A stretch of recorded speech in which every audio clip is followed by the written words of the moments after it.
Welcome, wrestling fans, to the Pro Wrestle Machine. Whether you're tuning in from the Great American Bash or halfway around the world, we've got a jam-packed episode for you.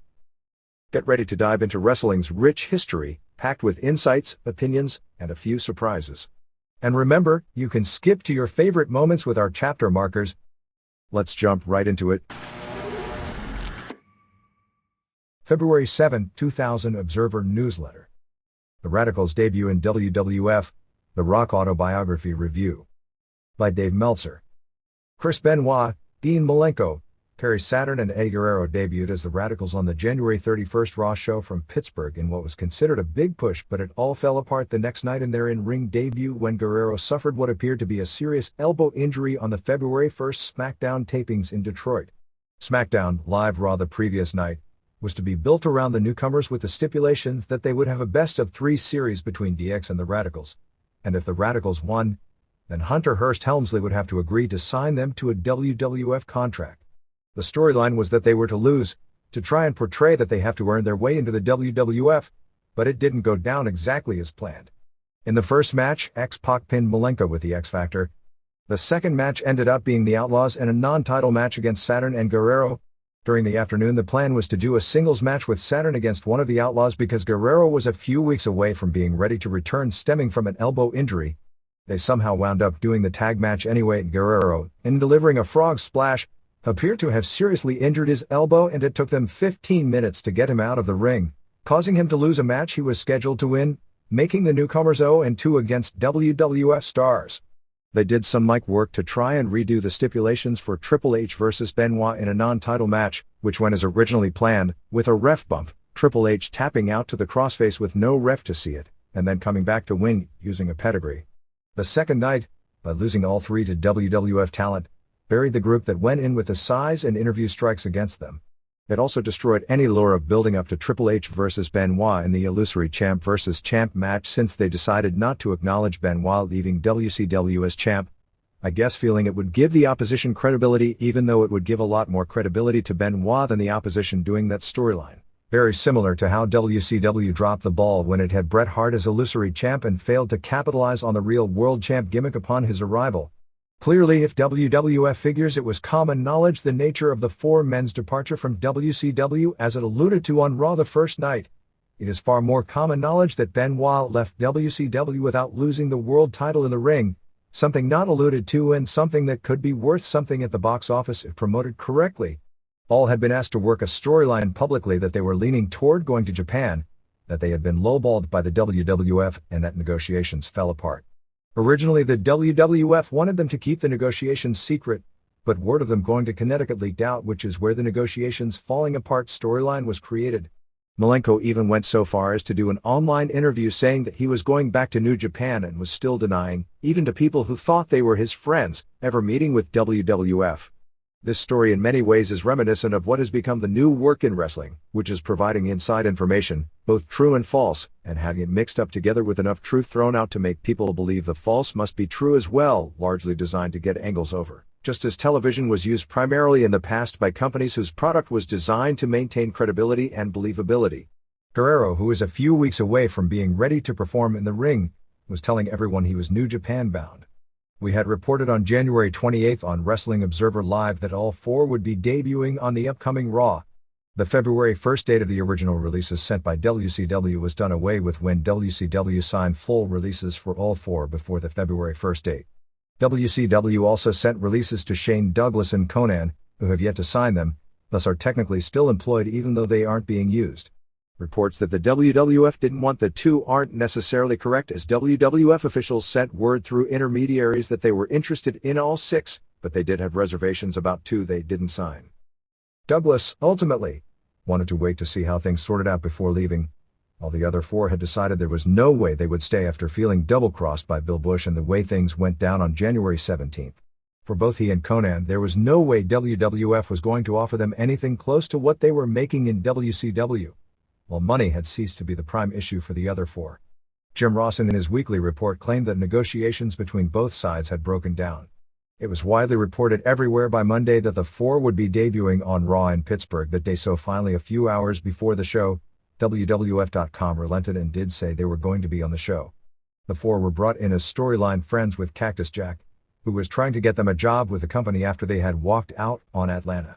In the process of sitting at ringside, they were hit by Road Dogg and all four attacked and laid out the tag champ New Age Outlaws, complete with Benoit doing a diving headbutt and symbolic kicking dirt on them. They also beat up the Mean Street Posse. They were turned down for a job by Helmsley and Stephanie McMahon representing the storyline power, with Cactus Jack pleading their case, saying how much it would improve the product with time devoted to them instead of the Mean Street Posse. And finally, they ended the show by all attacking and laying out Helmsley, the current WWF champion.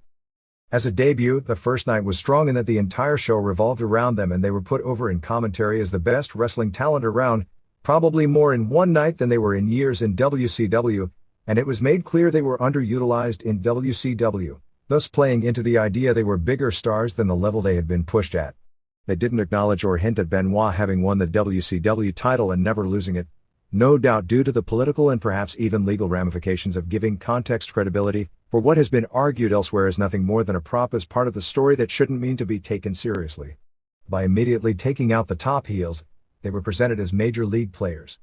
Their departure from WCW, while not gone into in detail, was vaguely talked about as if the audience all knew the story, which is still talking to only a portion of the television audience. The WWF got in their digs with remarks about performing in front of arenas that aren't empty and fans who actually bought their tickets. Putting them with Jack was strong as well, as he was the top babyface in the company that could have pulled it off, and he's got the verbal skills. It would have been totally out of character for Rock, and clearly they are holding off the return of Vince McMahon for a bigger deal than this, although there had been very serious discussion of McMahon introducing them to be his thorns in the side of Triple H and Stephanie. The negative is their height, which is no secret, but it was so evident there was no avoiding it as an issue.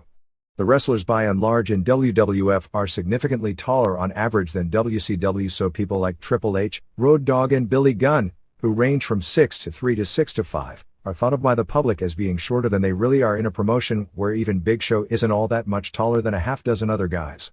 Benoit is really about 5'8" January 2nd, and Malenko and Guerrero are both about 2 inches shorter, while Saturn is about 5'9" January 2nd, and with the generally shorter wrestlers in WCW and a cruiserweight division, people didn't perceive them as quite that short. WCW backstage was trying to downplay the loss, claiming because of that size factor and none being strong on interviews, they wouldn't make it in WWF, where both factors are even more important in getting over than WCW, and will no doubt be laughing at how they ended up being portrayed on SmackDown. Of course, the same things were said about Sean Waltman when he was fired and signed with WWF, and the size factor was also brought up regarding WWF fans not accepting Chris Jericho as a top star. While it may be true that the only one of the four with a good chance to get over to top singles babyface level is Benoit, the loss to WCW is significant, far more than the gain to WWF, which is going to be on a roll with them or without them. It literally tears the heart out of the promotion and greatly hurts the potential quality of every pay-per-view show and most house shows. WCW clearly is the weaker promotion inside the ring significantly at this point, which had always been its calling card in the past. It has, for years, mortgaged its future to try and ride the horse of the past until it can't be ridden any longer, and all signs pointed to the latter being the case nearly 1 year ago, and some signs far longer than that. But with the loss of Benoit, it has been foreclosed. A look at the WCW roster reveals either wrestlers long past their prime, many with reputations of being poor workers, lazy workers and being unreliable. A few are still good enough in the ring and strong enough on the mic to be productive, most notably Ric Flair and Diamond Dallas Page, but neither man is the future of the company. Bret Hart at this point is a major question mark. Others are genuine cancers, whether healthy or not. The poor main events have crippled the buy rates. The company clearly has to rebuild and create new stars. It has Bill Goldberg and nobody else, and Goldberg means far less now than he did 16 months ago. Jeff Jarrett as a main eventer, and to expect him to carry a top heel spot, despite his work ethic, is a real stretch. There are some young wrestlers on television showing potential like Shannon Moore, Johnny the Bull, Big Vito, and Crowbar, but all are a long way from the point where the public will perceive them as stars, and guys like Kidman, Juventud Guerrera and perhaps Vampiro and a few others have potential, but none have been given the opportunity to pass through the dreaded glass ceiling. Benoit, 32, was a wrestler that could be counted on to provide a good match, something badly lacking on WCW shows, on every major show no matter who his opponent was. Guerrero, also 32, is also in that category, although he's never fully recovered from the auto accident 1 year ago and for a number of reasons is very much considered a major question mark inside the business. If he can get to the level he was at for so many years, his best role may be as a tag team partner with Jericho to try and elevate the division to second or third from the top and thus elevate people like the Hardys and Christian and Edge. Saturn, 33, is a hard worker. His major question mark is that the WWF revolves more around the punch stylistically than WCW, and that's the weakest part of his game.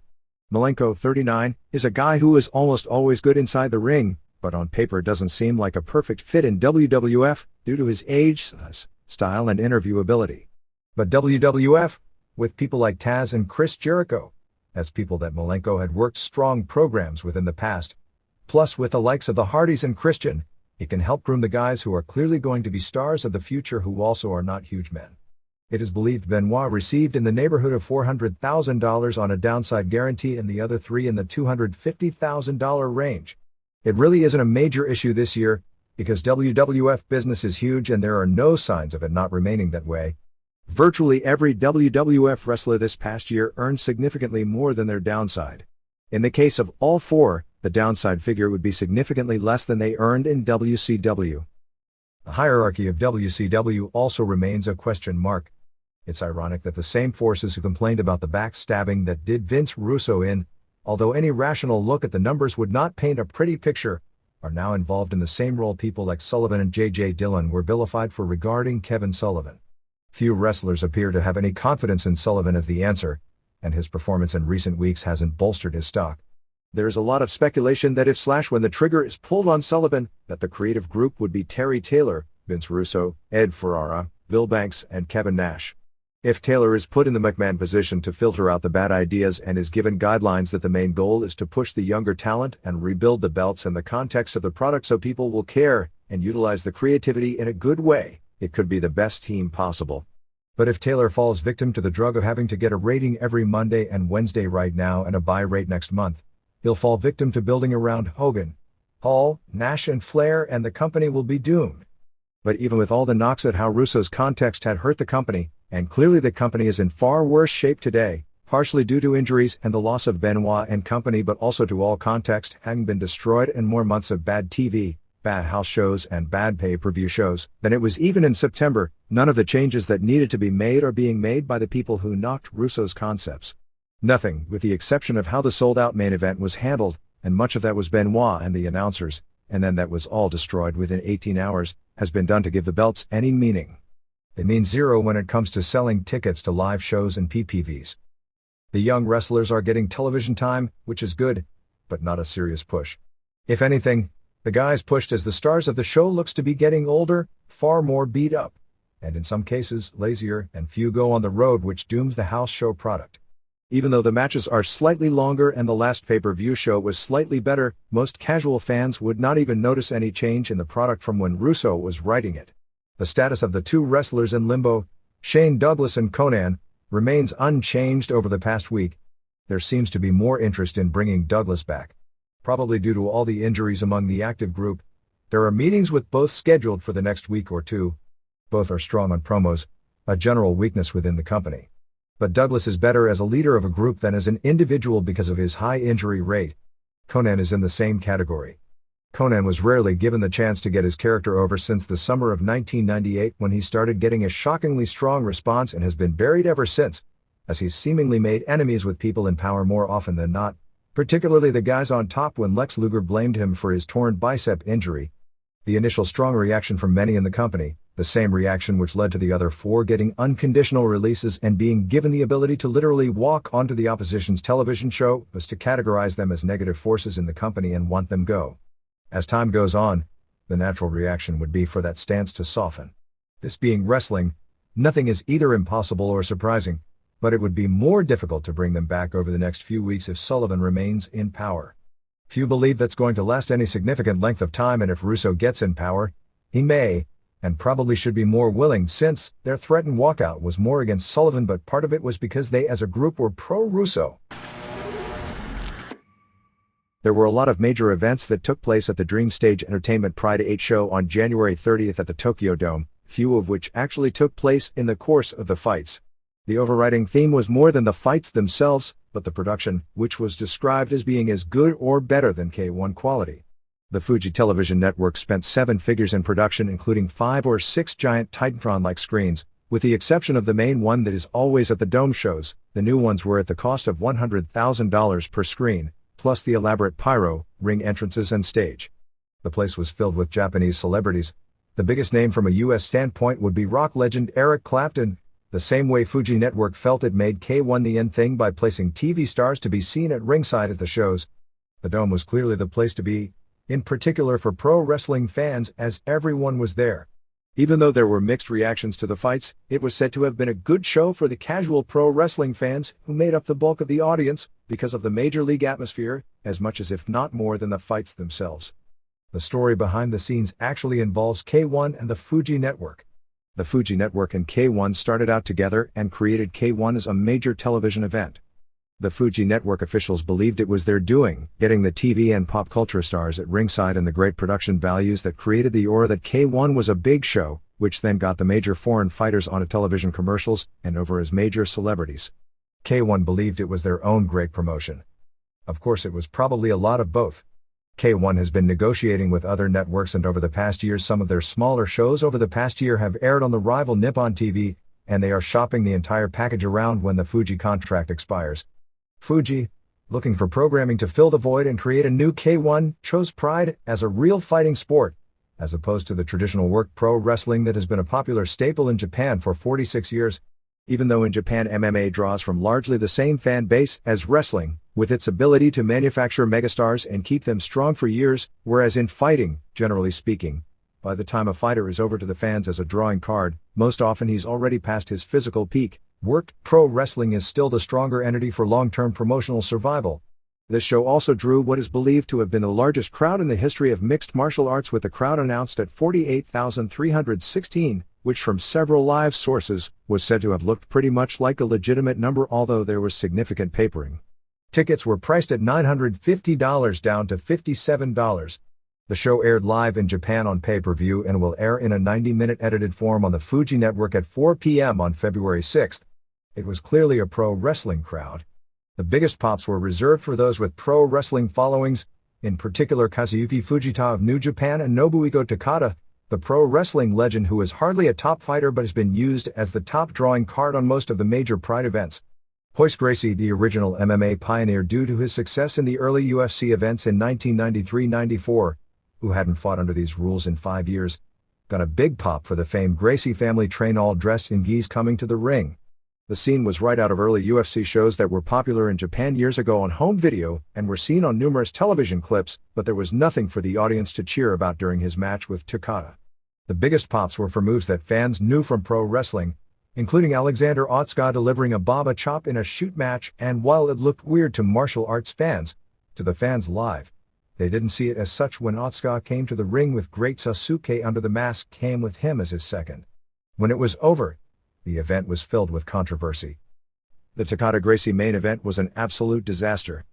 Boss Rutan, who was doing the English language commentary for home video as opposed to an attempt to market this show as a pay-per-view event on tape delay, for the match when asked about it as it was going on pretended he was snoring. Rutan replaced Ken Shamrock, who was scheduled to do commentary for the final 4 matches but didn't come back out due to controversy in the Guy Mesger vs. Kazushi Sakuraba match earlier in the show. New Japan officials, hoping to use Takada as Kensuke Sasaki's opponent on their own April Tokyo Dome show for the IWGP Heavyweight title, were aghast, feeling that even among the most loyal Takada diehards that he'd killed all of what was left of his rapidly declining reputation. The original plan for Takada and Sasaki was to do a 1-on-1 series. Each man would get 1 clean win and a trade-off. But now there is considerable thought if New Japan can even let Sasaki put Takada over once after this. Shamrock returned, signed his contract, the most lucrative in the history of MMA, announced his return in a speech after the first match on the show, announcing he was coming back for 2 fights with the promotion, saying he wants to end his fighting career on his own terms, the first being on May 1st at the Tokyo Dome with no opponent announced. With both Shamrock and Gracie, the 2 biggest stars and biggest draws from the glory days of UFC, both fighting for this group, it would seem an American invasion if nothing else on pay-per-view would be a natural. Backstage that was the talk, but the reality is still that MMA is not allowed on pay-per-view. In demand, the pay-per-view syndicators, the new name for the old viewer's choice, had a meeting a few weeks back with Bob Merowitz regarding UFC being put back on for the next show. The meeting was going well until a representative from Time Warner noted that they didn't want to air UFC because as an event it is still illegal in New York State, and with that legal issue in mind, the movement to put it back on pay-per-view fell apart once again. Pride doesn't have the neon warning sign that the name UFC has, which could allow it to sneak in for one show before someone figures out what it is, but also hurts its ability to draw a buy rate as the UFC name is still a draw. Sneaking in quietly also means it won't draw a buy rate if it were to be on. Shamrock was then the center of controversy in what was not a pro wrestling angle. And OUTTRO, a pro wrestler from Radicalz, completed a long day which began at 4 a.m. when he got up to put together the ring for a Radicalz house show at Korakuen Hall next door, wrestled in an afternoon tag match doing Frankensteiners and a tope con hilo, ate his box lunch between shows, and went into the ring against the #1 rated heavyweight MMA fighter in the world, Igor Vovchanchyn, and hung with him, getting battered and never quitting, and losing a unanimous decision. When the dust cleared, 8 fighters, Gary Goodridge, Akira Shoji, Fujita, Kazushi Sakuraba, Mark Coleman, Vovchanchyn, Mark Kerr and Gracie had advanced to the final 8, scheduled for a one-night tournament, with $300,000 going to the winner, on May 1st at the Tokyo Dome. There have been 2 different stories announced, one that the bracketing will be determined by a blind lottery of the 8, the other that they are asking for fans to send in faxes and emails, and the fans' vote would determine the bracketing and first-round matches. Although Fujita looked very impressive, he is inexperienced in this game and proved nothing, beating a 40-year-old over-the-hill karate star from Holland who has largely downworked matches for the past decade. Realistically, Sakuraba, Gracie and Shoji are too small to get through a tournament that requires them winning 3 matches in a row. Fujita lacks experience and Goodridge has never been able to beat a top wrestler, which leaves Coleman, Vovchanchyn and Kerr as the favorites. DSC officials and Shamrock had brought up several names for his match on the same show, most prominent among them being UFC heavyweight champ Kevin Randleman, who it will be nearly impossible to get being that he has a non-compete in his new UFC contract, and Rutten. Shamrock himself doesn't want to face Rutten in his first fight, feeling with 2 wins over Rutten in the past, that he has nothing to gain from a victory, but has talked about being willing to face Rutten in his second fight. DSC officials are also interested in a Shamrock vs Takada match for the perceived box office, although it's hard to imagine if the people will buy Takada in this role again after the fiasco. If Shamrock Takada were to take place, DSC would either be looking for a work match to rebuild Takada, or in a shoot, they would at least be looking for one of those secret agreements and have Shamrock agree to not punch Takada in the face. Since Takada is a television star, there have been secret agreements with fighters in non-worked matches with Takada to not punch him in the face, so you can see potential trouble again. A few years ago there was an attempt to put together a supposed Shamrock vs Takada shoot match in Japan where both would receive huge payoffs when it would have meant more box office since Takada still hadn't killed his rep, and it fell apart because Takada refused to do a straight fight.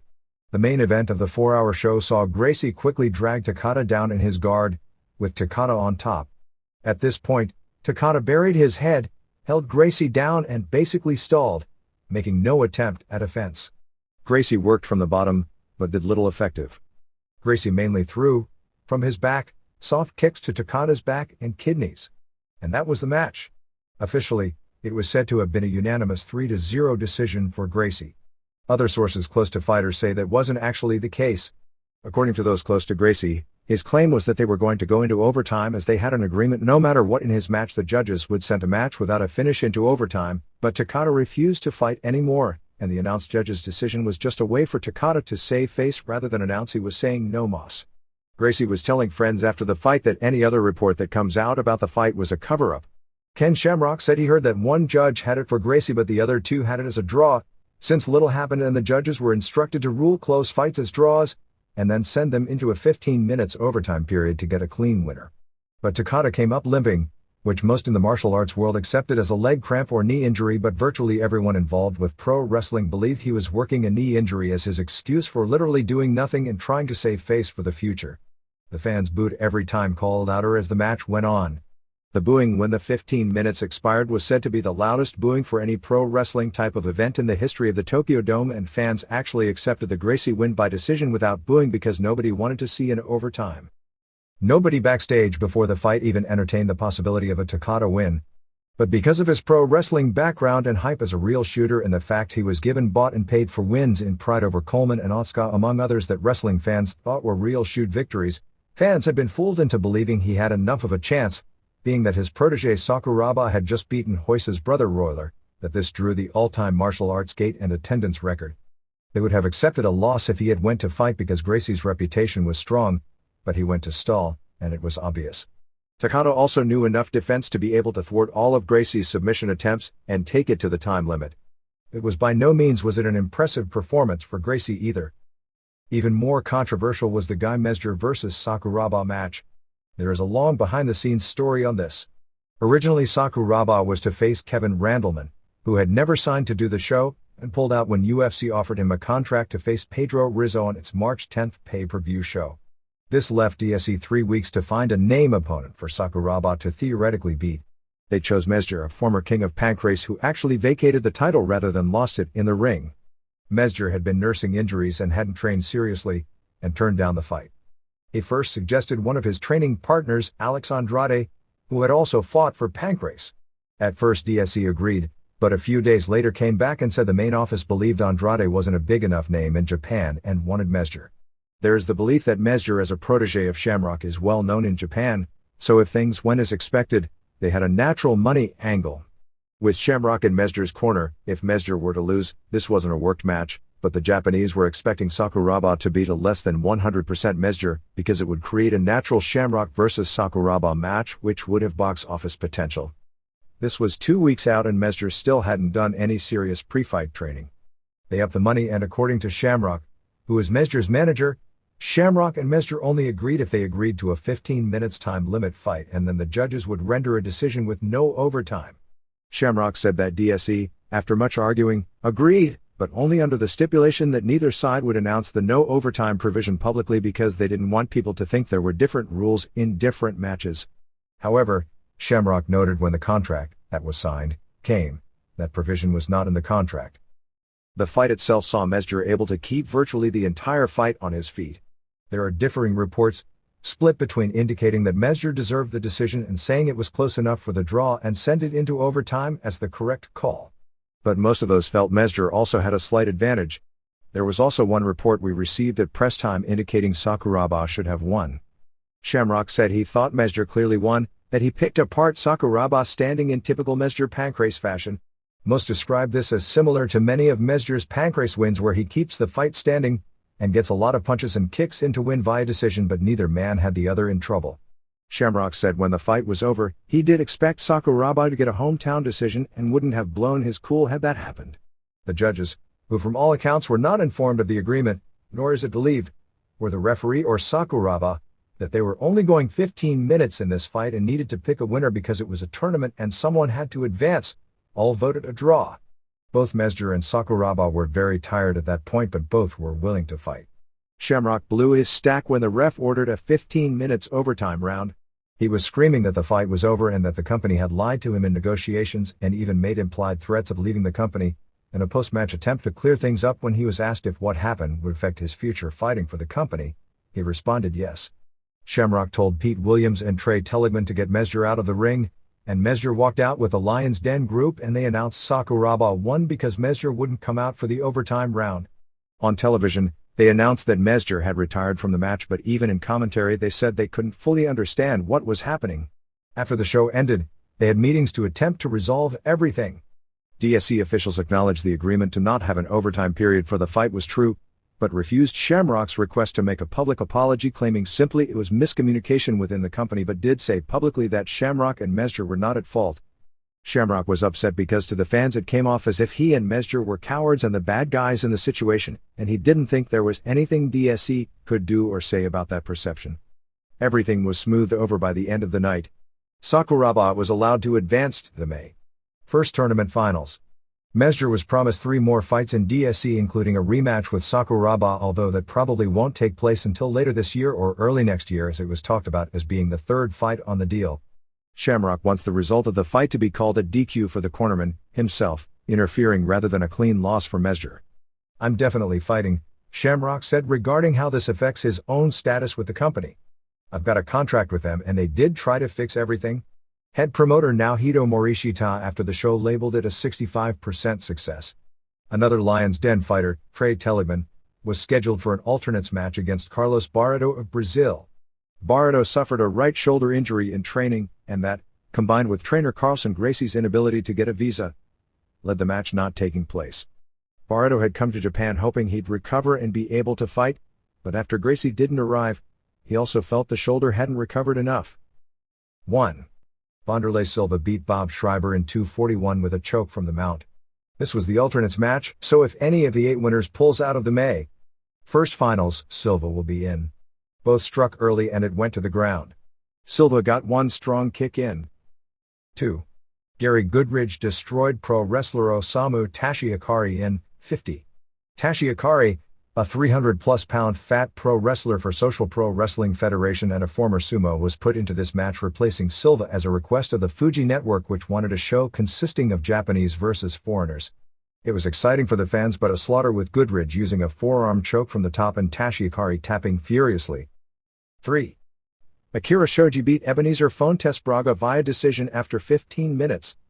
Braga got something of a pop from the wrestling audience since he's known as the measuring stick for Masakatsu Funaki. He fought 15 minutes with Funaki and bloodied him up in a draw where they had no judges, but everyone conceded he'd have beaten Funaki had there been a decision, but was submitted by Sakuraba. Shoji mostly had the top position in what was described as a so-so match, with 2 judges voting for Shoji and the other voting draw. 4.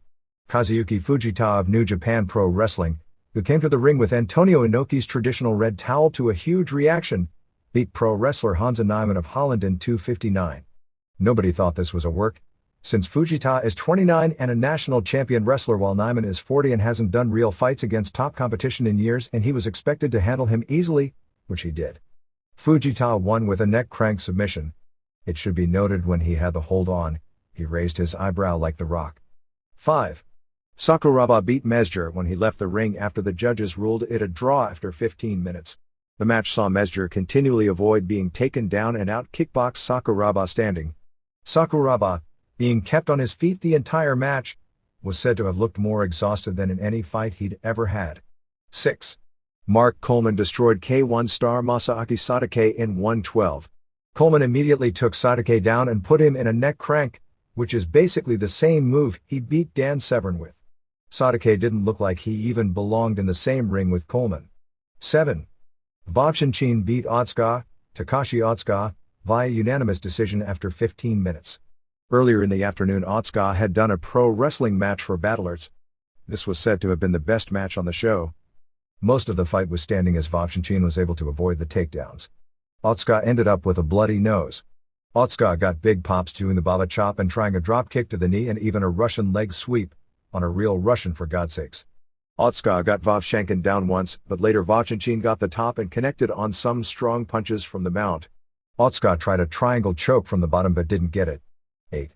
Mark Kerr won a decision over Enson Inoue, with 2 judges giving it to Kerr and the other ruling it a draw.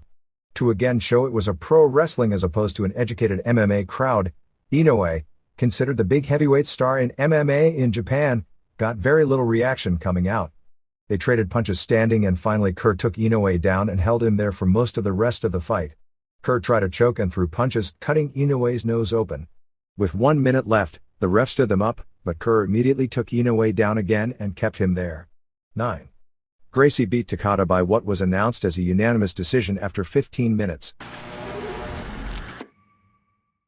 For the second time in recent weeks, a book by a pro wrestler tops the New York Times nonfiction bestsellers list. The first book, The Autobiography of Mick Foley, was one that wrestling fans could proudly say was a very good book and that the critics who dismissed the book and its success because of the subject matter were snobs. Unfortunately, the second book, ultimately, is where the critics have their revenge. The Rock Says, which topped the January 30th list, is everything you would expect from a book written by a pro wrestler. After finishing reading it, the first thing that came to my mind was all the quotes Mick Foley, the first wrestler whose book hit #1, said about the initial project and how embarrassed he was by how the book was turning out, and why he refused to allow a ghostwriter to do it, and the end result was a damn good book that he wrote himself. This book, written by The Rock, as it says on the cover, as opposed to Dwayne Johnson, with ghostwriter Joe Layden, reads like a WWF commissioned book. In the world of wrestling you meet various types. Some, and they are rare, but they absolutely do exist, are straight shooters. Some, less rare, are totally full of shit to the point that unless you're looking to be humored, as oftentimes these people are great storytellers, and usually horrible listeners, but you can't take seriously anything they say. Of course, most fall in the middle. It's not different than real life as far as the types of people, except the percentages are far different in the real world than in the pro wrestling world. After reading the book, Dwayne Johnson falls closer to the middle category than the latter. Some of his stories are colorful, although almost all of them deal with his life as a teenager and in college, which was the best part of the book. Of course, few except his closest friends would have any knowledge of them. And it's interesting to note that in his talks about growing up, he mentions a few women, largely to get over what a player he was as a teenager, but unlike Foley, didn't mention any close friends from childhood. But because of the rest of the book, dealing with the world of pro wrestling, and even college football, there is a credibility issue present throughout. The wrestling stories consist of relatively brief descriptions about the early part of his career, and more, as The Rock, talking in his trash talk character and storyline about his various pay-per-view matches. I guess, having been spoiled by the Tom Billington and Foley books in recent months, this book is pretty bad in comparison. But really it shouldn't be labeled as anything other than almost exactly what you would expect a book written by a pro wrestler to be. If you picture what you'd expect of an autobiography written by Terry Bollea, or for that matter Vince McMahon, to be like, well, the guy who is going to be the biggest star of the industry for the next decade proves to be exactly like his predecessors. That's probably good for his survival in a cutthroat business. But it doesn't make for much when it comes to reading a book if you're looking for real insight or any real perspective on anything. It lacked virtually everything that made the Foley book what it was. And in comparison to the Billington book, it was 180 degrees opposite. Billington came across as someone who was not a nice man, and hurt his credibility by trying to portray his Japanese matches as real. His explanation for that is because in Japan the promotions he worked for have never publicly exposed their business, and if they protected the code, so would he, but not his American matches. But when it was over, you could see he was brutally honest about the business from his perspective, didn't hide from the negatives. There were criticisms of the Foley book for its total avoidance of the drug issue, and you could also see that he wrote the book with the attitude that this was the truth, at least as he saw it, and didn't care who was offended or what the people he described would think. Johnson, on the other hand, right away tells you pro wrestling is worked. It's sports entertainment. He works with the other wrestler in trying to entertain the audience, and who cares about who wins and who loses. Johnson is no doubt going to prove to be a master in the next decade, much as Bollea was. He admits outside the ring that his character is a total exaggeration and what his craft is, gaining him credibility points with outsiders when he goes before the public out of character, and then tells colorful stories. The natural comparison to Bollea comes very early in the book, in the first and only reference to steroids. It was almost a scripted response right off the Arsenio Hall show. He talked about the use of performance-enhancing drugs not being uncommon among world-class athletes and top college athletes, but his only experience was in the summer after his senior year in high school. He said for 3 weeks he took an oral steroid, got no results, and stopped, never to try them again. He was simply genetically predisposed to being big and strong, and he trained hard. Another Bollea comparison comes when Johnson talks about his brief foray into amateur wrestling. It's the old, of course pro wrestling isn't real, but if it was. With Bollea, if you recall, he'd bring up Japanese wrestling, claim that it wasn't sports entertainment like in the United States, but he'd go over there and still out-wrestle their Olympic stars. With Johnson, he said he tried wrestling in high school. His first day in, went against the star heavyweight at the school, flattened him with a belly-to-belly suplex, decided it was boring, and never tried it again. The idea that a high school kid, even one with great natural athletic ability, who had never wrestled, on his first day of practice could throw around a star wrestler in his same weight class is awfully hard to believe by anyone who grew up around wrestling and saw football stars who were later a lot stronger NFL prospects, and even in one case someone with a 100-pound weight edge who later became an NFL star. Then Dwayne Johnson challenged wrestlers on their own turf, and what the end result always was. If you're looking for insights into anything that propelled WWF from what it was when Johnson first came to the company to what it is today, you won't find them. If you're looking for insights about Rock being a key character and turning around one of the most bitter promotional wars in the history of the industry, you won't find that either. There is only one mention of WCW even existing, and that was just in passing saying that if the WWF TV is boring, fans might switch to something like WCW or Friends. Indeed, one of the most hilarious contradictions is almost a theme from the start of the book that is repeated throughout, regarding wrestlers not doing jobs. It actually starts when Johnson was 13 years old and living in Hawaii, and his grandmother, known in wrestling as Leah Maivia, misspelled Leah throughout the book, which is scary right there, was promoting on the island a major tribute show for her husband, the late Peter Maivia, real name Peter Fanene Anderson. Peter Maivia was actually a stage name.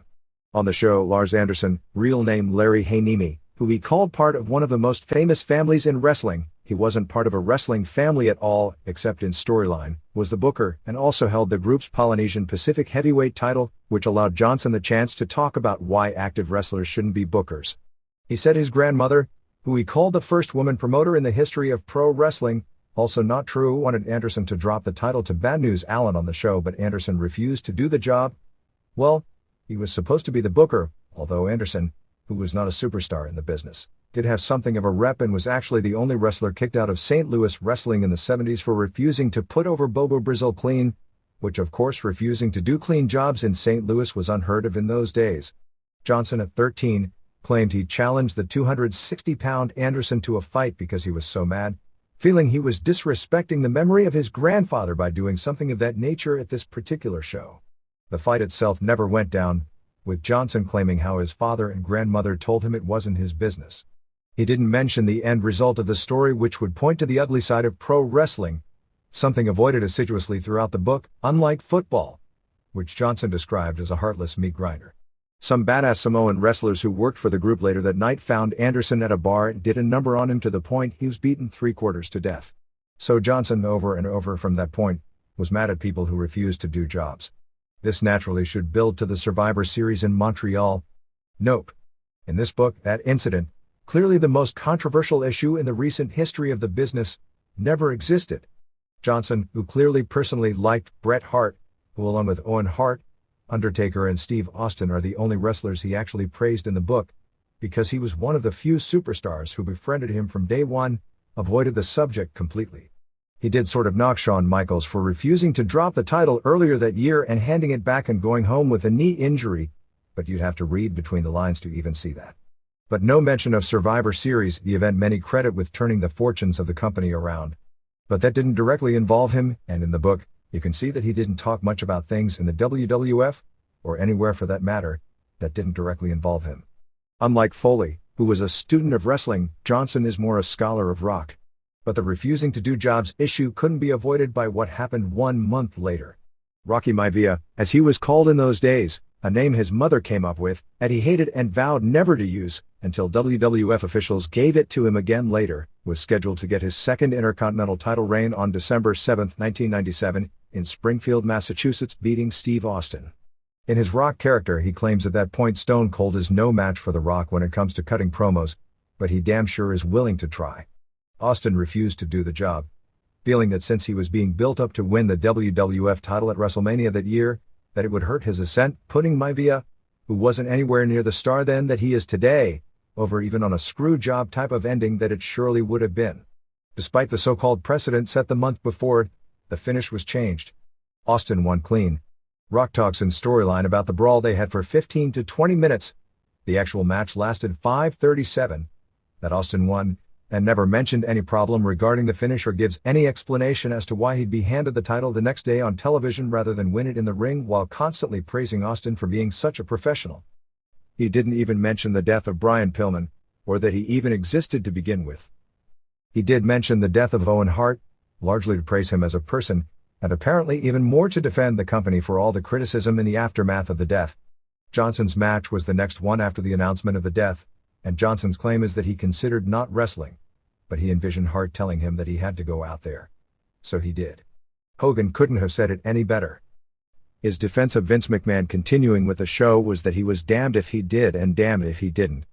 Of course, looking at the issue closely would reveal that there was no criticism in Kansas City when they stopped the boxing show a few months later after a boxer had been badly injured in the ring, and eventually died a few days later, nor criticism in Charlotte when they stopped a car race a few weeks before Hart's death after a driver had been killed, and that WWF itself had stopped shows Johnson was on for far less than a death of a performer.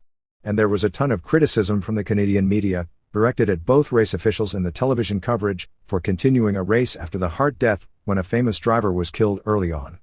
He then defended the company for the Raw show the next night, and complained about all the heat we took for it, particularly criticism that the show was partially about ratings, although holding Rock and Austin off until the end and constantly promoting that fact throughout the show answered that question easily, and that all the wrestlers were insincere, something I don't think anyone ever insinuated.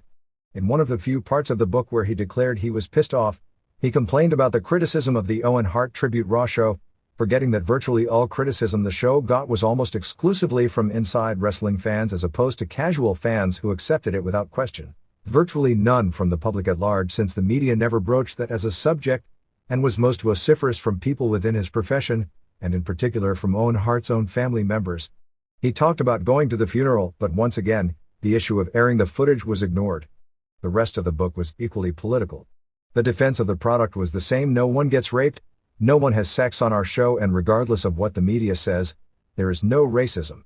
He talks about Raw airing from 9 to 11 p.m., forgetting the hours vary throughout the world. In Canada until recently it was on in the after-school hours, and even in the United States it airs from 7 to 9 p.m. in one time zone, and notes the company produces a kid-friendly show on weekends, which of course has, by comparison to Raw, very few kids watching, and said Rock and Vince McMahon shouldn't be responsible for children's viewing habits. Johnson's father, Rocky Johnson, was a genuine pro wrestling star in every circuit he appeared in from the late 60s through the mid-80s. He was one of the most agile men of his size in the profession, and his ability to throw one dropkick after another in succession with such quickness and height has remained unequaled in wrestling. His trademark of landing on his feet on backdrops is something reserved for junior heavyweights. In the days where most wrestlers didn't have good physiques and steroid bodies were not non-existent, but not plentiful either, he had a very good physique, and when he concentrated on trimming it down, one of the very best physiques in the business. He had a great deal of charisma and fire, although not charisma at anywhere near the level of his son. Still, the description of Rocky Johnson earning $150,000 to $175,000 per year in those days are ridiculous exaggerations. Aside from Andre the Giant and the World Champions, nobody made that kind of money in the 70s. He claimed his father was a pioneer, about how all blacks in wrestling when his father came along would eat watermelons on camera and do degrading things. Actually, the closest thing to a pioneer in that regard would have been probably Bobo Brazil years earlier, and how his father insisted on doing intelligent promos, clean and articulate with no jive and no funky strut. The truth was completely different. What Johnson did, like all wrestlers in that era, depended on the promoter he was working for. In San Francisco, the populace wouldn't have accepted a black eating a watermelon. Johnson played the same stereotypical role that every African American played in those days in San Francisco, which was light years more progressive than the Rufus R. Jones characters that were popular in other parts of the country and by the standards of a lot of wrestlers in the industry at that time would definitely not be called demeaning. But still, his nickname almost his entire career was the Soul Man, and he was forced to do jive interviews in many territories. When he hit the Carolinas, where Jones was popular and Jones was the type of African American wrestler they were looking for, they put Johnson under a mask and called him Sweet Ebony Diamond. When Johnson hit St. Louis for the first time in the late 70s and they insisted he do a straight sports interview with no jive and no pandering to race, he was shocked. He noted that he'd never been asked to do an interview like that on television before. Dwayne Johnson wrote his father was the first African American to hold the Georgia Championship, true, Texas Championship, technically not true, the first was Dory Dixon, but he appears to have been the second, that he and Tony Atlas were the first to hold the WWF Tag Team titles. Sonny King had been half the champions previously, and the first to hold the Intercontinental title, which he would have been had he held it, which he never did, as there was never an African American Intercontinental champion until 1996. Very little was written about his grandfather, who himself was a very colorful character, legendary more for stories outside the ring than in. But an argument can be made that most of the audience buying the book barely knew, or more likely didn't know at all about his father and grandfather to begin with. He didn't have many, certainly compared with most wrestlers, childhood memories of wrestling, but did indicate his favorites were Jimmy Snuka, Don Muraco, Roddy Piper, and Ric Flair. As for Dwayne Johnson, after being cut from the practice squad of the Calgary Stampeders, he decided to give pro wrestling a try. He trained with his father for several months and then asked Pat Patterson, his father's old tag team partner, to give him a look wrestling with his father in a gym. Literally 1 week later, his very first pro match was a dark match for the WWF against Brooklyn Brawler, which he admitted was now the usual way someone begins a pro wrestling career. He said his first match was in Corpus Christi before 15,000 people. The building in Corpus Christi only held about 4,000, and I believe his debut was actually in San Antonio. is remembrance of the match. After he was introduced, pretty soon the Brooklyn Brawler was introduced and the crowd went nuts, cheering and roaring like he was the best thing since wholesale carpet. They had no reason to believe the Brooklyn Brawler wouldn't make quick work of this neophyte. I'm sure the audience wouldn't have except for the fact most had seen Steve Lombardi wrestle 100 times and probably had never seen him win a match. His second match was against Chris Candido, and while he explained that Candido was a more athletic style of wrestler, he was still political enough to say, not that Chris was a better worker than Steve or anything. His 6 months of wrestling in Memphis was done away with in less than 2 pages, just long enough to establish that he did it, he paid his dues, and felt it was totally beneath his dignity. After that point the book consisted of in-character comments regarding various pay-per-view matches.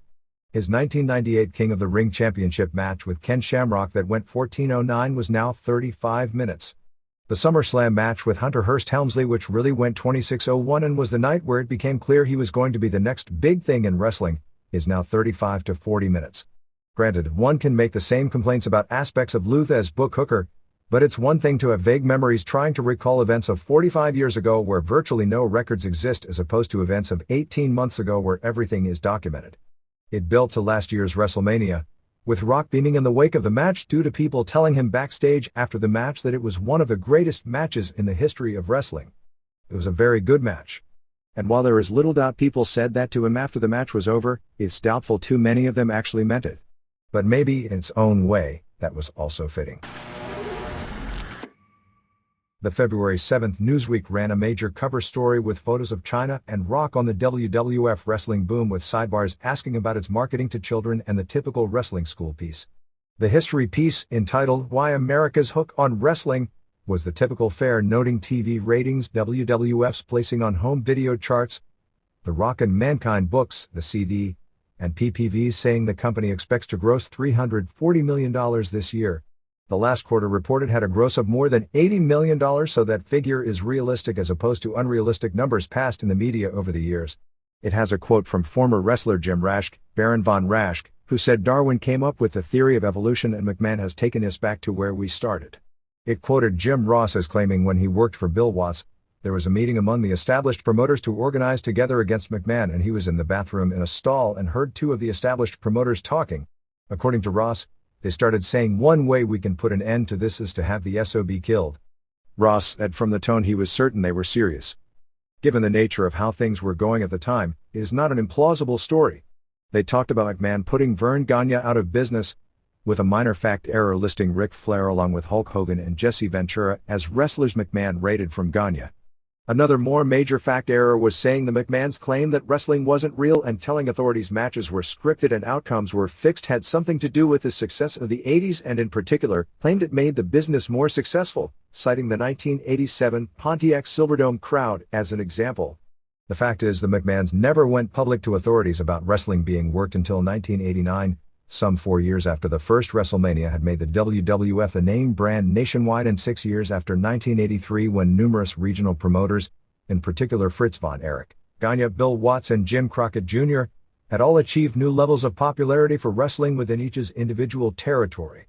They blamed Coke pulling ads for SmackDown toning down. Actually, it took far more than Coke pulling ads, and when Coke did, the WWF's reaction was at first a defiant tirade against Coke. It was when the dominoes started falling from a half-dozen other companies that the WWF compromised and toned down, and the story noted that ratings have increased since that point. One sidebar had a reporter spend 4 days at the Monster Factory. It's the typical reporter goes to wrestling school and wakes up so sore he doesn't want to get out of bed story.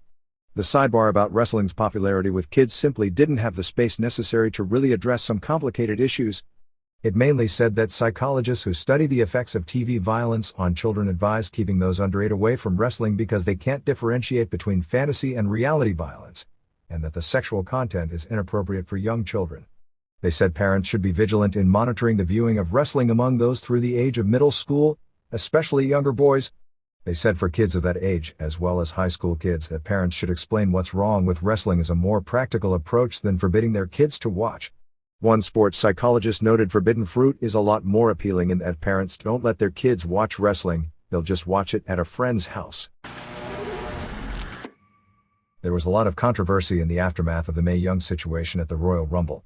Apparently Madison Square Garden wasn't aware this was going to happen ahead of time, but now it appears nothing illegal did happen since Young was wearing a prosthesis, fake breasts and a body-colored suit that looked real with exaggerated nipples, so she really wasn't topless.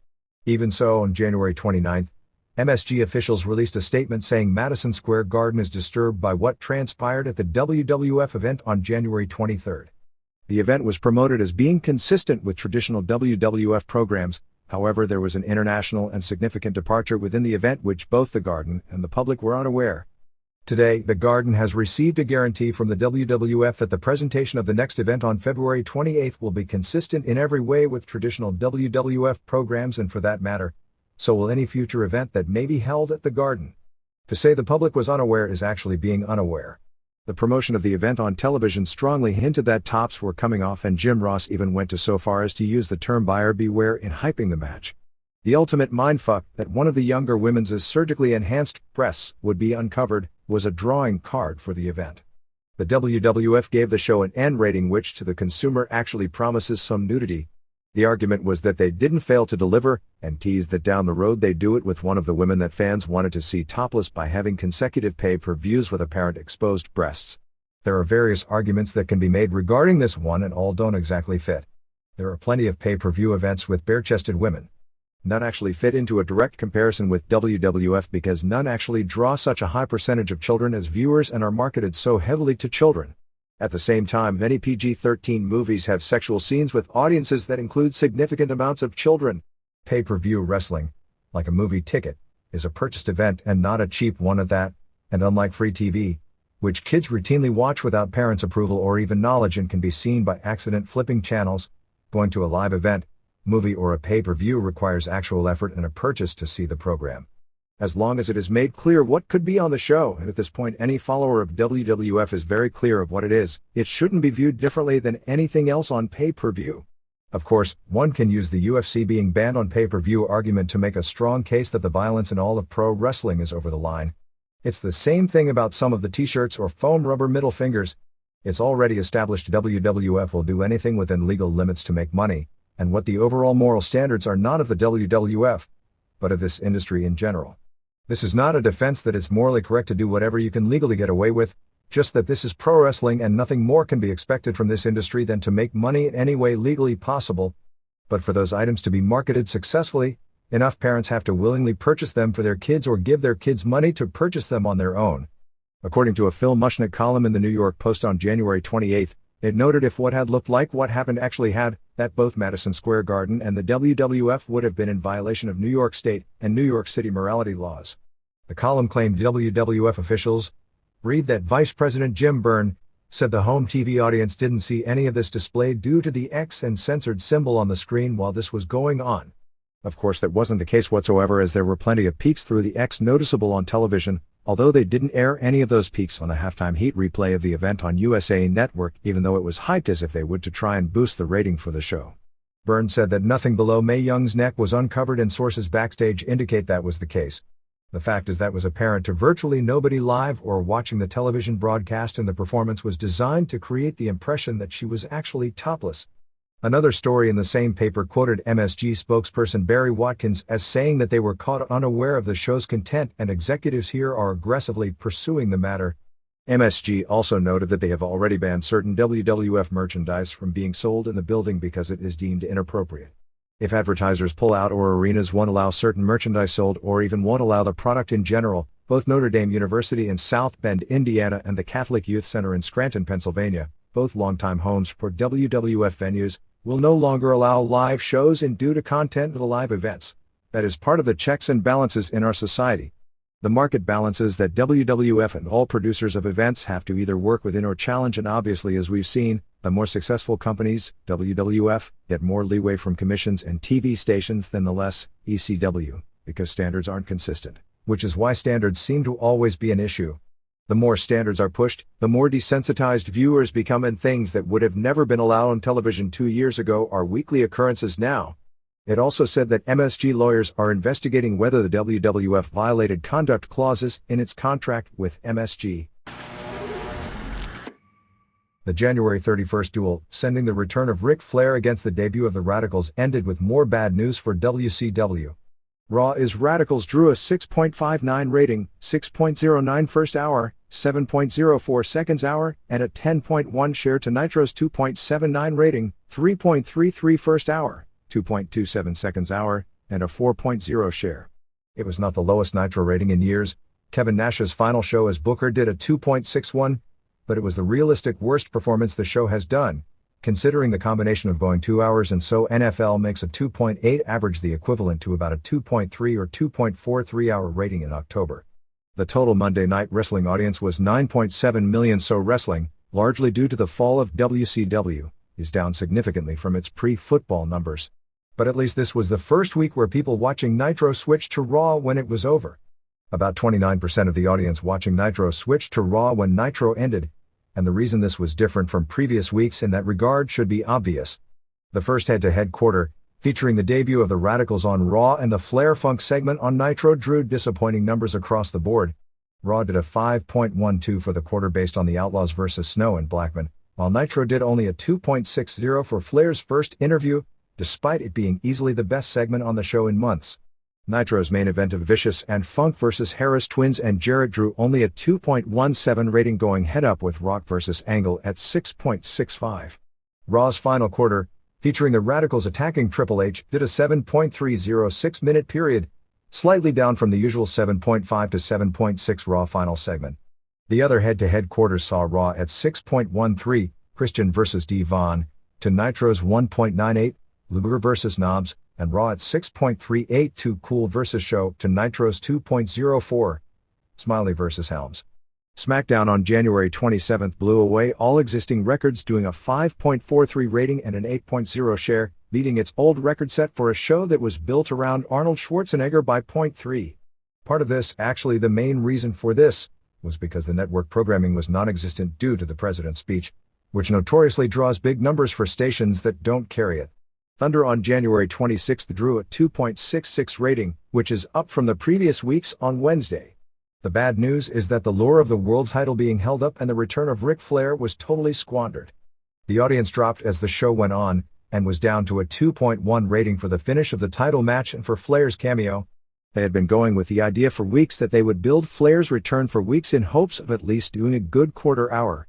Why they would rush him out, and not even as part of a major angle, almost makes one believe in the theory that people are purposely trying to ruin the company. Weekend numbers for January 29 and January 30 saw Livewire at 1.8, Superstars at 2.1, Sunday Night Heat at a record low 1.91, due to the Super Bowl, while the halftime heat was again very successful counter-programming as the 21-minute special did a 4.99 rating. WCW Saturday Night did a 1.4.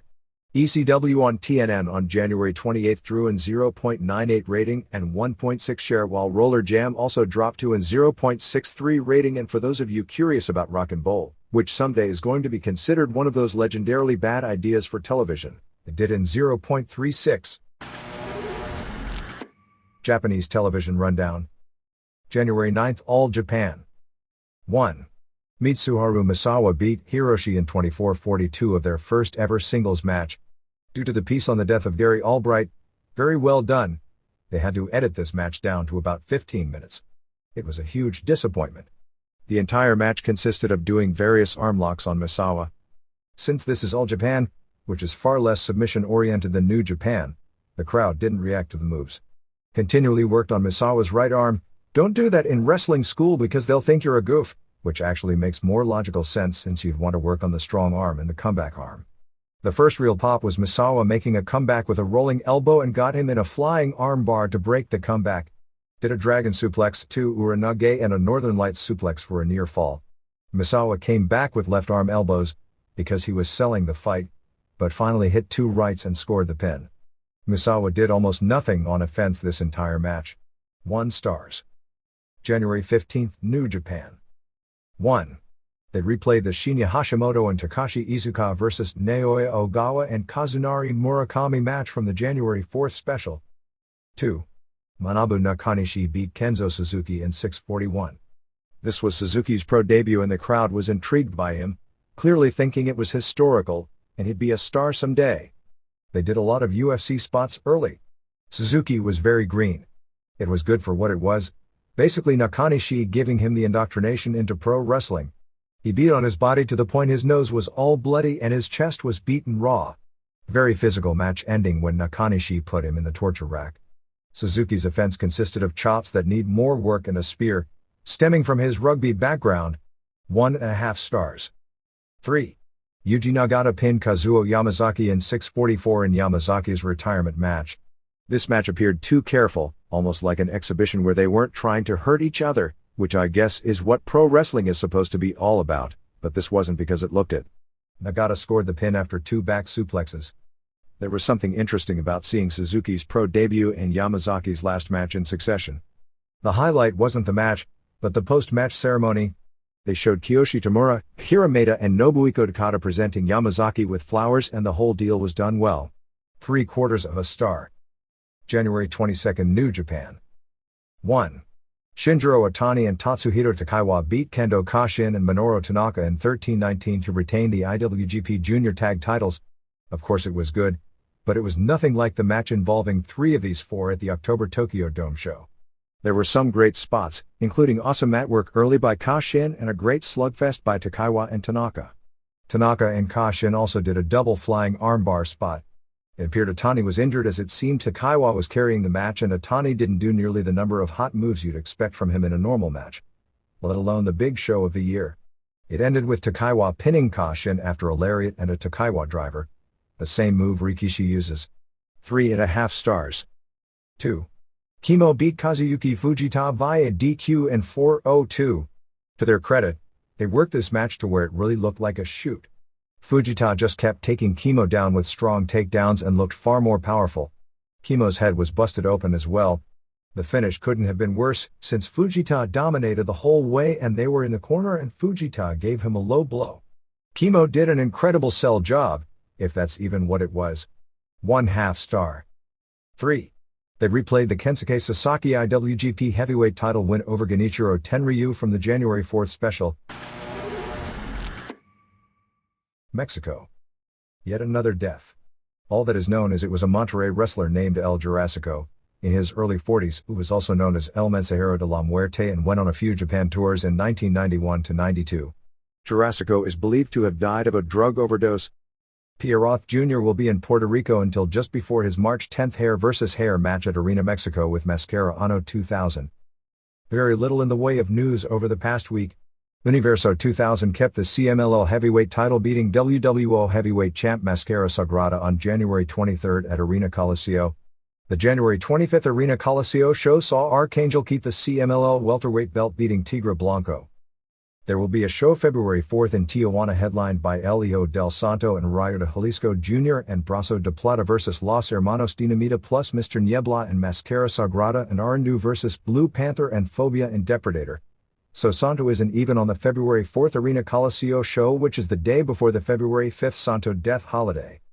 On the EMLL Flip-Flop show on January 30th in Monterrey, Abismo Negro beat the Panther in a hair match due to a heel ref call by Tropicasas. Since it's the Flip-Flop show, all the faces had to play heel in their matches on AAA's February 4th TV tapings in Querétaro. One of the matches is Pirata Morgan defending the IWRG heavyweight title against La Parca Jr. The IWRG stripped Morgan of the title and Scorpio Jr. had won it in a tournament, but Morgan never sent the actual belt back, and has been defending it. All Japan. The top matches for the February 12th to February 27th tour were announced this past week. On February 12th at Korakuen Hall, it opens with Vader and Steve Williams vs. Yoshihiro Takayama and Takao Mori to determine the tag team title contenders for Kenta Kobashi and Jun Akiyama's belts on February 20th in Kobe as mentioned last week. It is expected that Williams and Vader are going to get a big push in the old Bruiser Brody and Stan Hansen role as the Monster Foreign tag team starting on this tour. The February 17th show at the New Sports Center in Sapporo has Vader vs. Toshiaki Kawada in their first ever singles match as the main event. Strangely, this is a non-title match. Also Kobashi vs. Williams and Misawa vs. Akira Taue and a PWF Junior title match with Yoshinari Ogawa vs. Daisuke Ikeda of Battlers. On paper this looks like an awesome show. February 19th in Kasuga has Stan Hansen and Taue and Kawada vs. Johnny Smith and Williams and Vader plus singles matches with Misawa vs. Omori and Ogawa vs. Takayama. February 25th in Yokosuka has Tamon Honda and Masao Inoue defending the All-Asian Tag Team titles against Johnny Smith and Giant Kimala 2 plus Kobashi and Akiyama vs Masahito Kakihara and Masamichi Marufuji and Misawa and Ogawa vs Kentaro Shigai and Yoshinobu Kanemaru. The tour ends February 27th at Budokan Hall with Bader defending the Triple Crown. His opponent will either be Kawada, if he wins the non-title match, or the winner of the Kobashi vs Williams match. They will also have a Misawa vs Akiyama singles match on that show. They ran a 2-day Giant Baba Memorial exhibit on January 29th and January 30th at Korakuen Hall, not in the same building they hold wrestling in but a 400-seat theater setup, as part of the ceremony which ended with a January 31st house show at the regular wrestling arena. The events took place both days from 10 a.m. to 6 p.m. and were probably attended by a lot of fans the second day before they went to the Tokyo Dome for the DSC show with Stan Hansen and the Destroyer there signing autographs along with many NTV network officials, them showing tapes of some of Baba's most famous matches. The card itself drew the usual packed house of 2,100 on with the unusual for this day trio of Misawa and Kobashi and Akiyama teaming up to beat Hansen and Taue and Omori when Kobashi pinned Omori in 1901 after a lariat. The show also included a 12-man Royal Rumble Battle Royal which went 29:08 before Monokia Mossman pinned Masafuchi to win it. January 23rd TV show Bader vs Akiyama did a 4.1 rating. New Japan. Tatsumi Fujinami did an interview in Gong magazine this past week where he talked about having two divisions in New Japan, a traditional pro wrestling division and a second division where they would use the best from Valley Tudo, K1 and DSE for their Tokyo Dome shows, and talked about having Yuji Nagata, who they sent to Atlanta to train with Tim Catalfo at Bill Goldberg's Obake gym for pub purposes, Manabu Nakanishi, Takashi Iizuka, Jushin Liger, Koji Kanemoto and Kendo Kashin work in the Valley Tudo division. New Japan will be holding a Pero Oguweo farewell tour with shows on March 3rd in Niigata, March 4th in Hiratsuka and March 5th and March 6th at Korakuen Hall, which will also feature the Japanese debut of Pero Oguweo Jr. It'll be all junior heavyweight shows featuring the regular crew of New Japan Juniors, Jushin Liger, El Samurai, Koji Kanemoto, Shinjiro Otani, Tatsuhito Takaiwa and Kendo Kashin, plus Oguweo's early 80s Japanese rival Gran Hamada when they were feuding over the old WWF light heavyweight title in New Japan and UA rings, along with Negro Casas and Dr. Wagner Jr. They announced their dates for March. After the Adios Pero Oguweo and Japón tour, they'll have a regular tour from March 7th to March 25th with the major shows being March 16th in Kyoto and March 19th in Nagoya. Antonio Inoki is more interested more involved in major show booking than he has been in several years. His idea is to do Iizuka vs Kazunari Murakami as the main event for February 20th at Sumo Hall and thus make two new main event stars. The new tour opened February 1st at Tokyo Yoyogi Gym 2. The main event had Hiro Saito and Tenzan and Kojima over Chono and Fry and Super J when Kojima pinned J after a lariat. Hashimoto, who they announced publicly had signed his contract for 2000, so they are dropping the angle where he's going to UFO since they obviously need him as a regular on the house shows with Muto injured and Chono always in danger of falling apart. And Iizuka beat Nagata and Nakanishi when Hashimoto used a triangle choke on Nakanishi. In singles matches, Norton pinned Brian Johnston and Sasaki pinned Suzuki. The four singles matches between NWO Japan and Team 2000 on February 4th in Sapporo look to be Chono vs Tenzan, Norton vs J, Fry vs Kojima, and Akira vs Saito. Keiji Muto and Akira Maeda did a TV talk show together taped on January 31st which airs on February 20th. January 22nd TV show did a 2.9 rating. Other Japan notes. Maeda announced that Rings should be running its first show in the United States this summer as part of a tournament, although he's been talking on and off about doing a show in the US going back 10 years. Maeda also said he had a meeting with Semaphore Entertainment Group about the Rings people being part of future UFC shows and both groups working out a talent exchange. According to the Semaphore Entertainment Group side, that is more Japanese pub than anything. Maeda, who was in the US 2 weeks ago for the WEF show in Rome, Georgia, flew to New York and dropped by the Semaphore Entertainment Group offices, but no actual negotiations for anything really took place. Next FMW tours February 14th to February 25th with the final show at Korakuen Hall headlined by the H and Mr. Ganasuke tag title defense against Koto Fuyuki and Kyoko Inoue.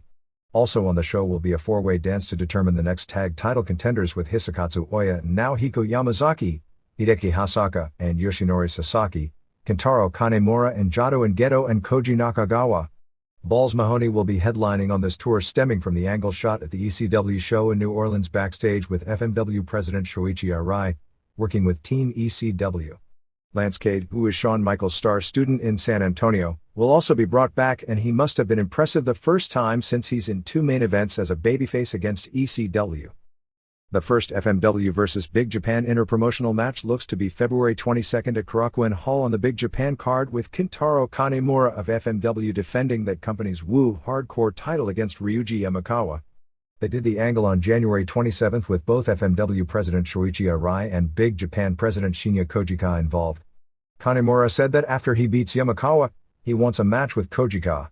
Also on the February 22nd show will be the finals of their tournament with Shadow WX vs. Mike Samples, and their deathmatch title with Tomoaki Honma vs. Abdullah Jr. Kobayashi. Atsushi Onita's Indie created its own no-rope barbed wire street fight tornado deathmatch 6-man tag champs, that's a mouthful, on January 28th in Sapporo, as Onita and Shigeo Okamura and Mitsunobu Kikuzawa beat Kendo Nagasaki and Ichiro Yaguchi and Shoji Nakamaki to become the first champs. Onita announced he's going to retire in May. Nobody cares this time.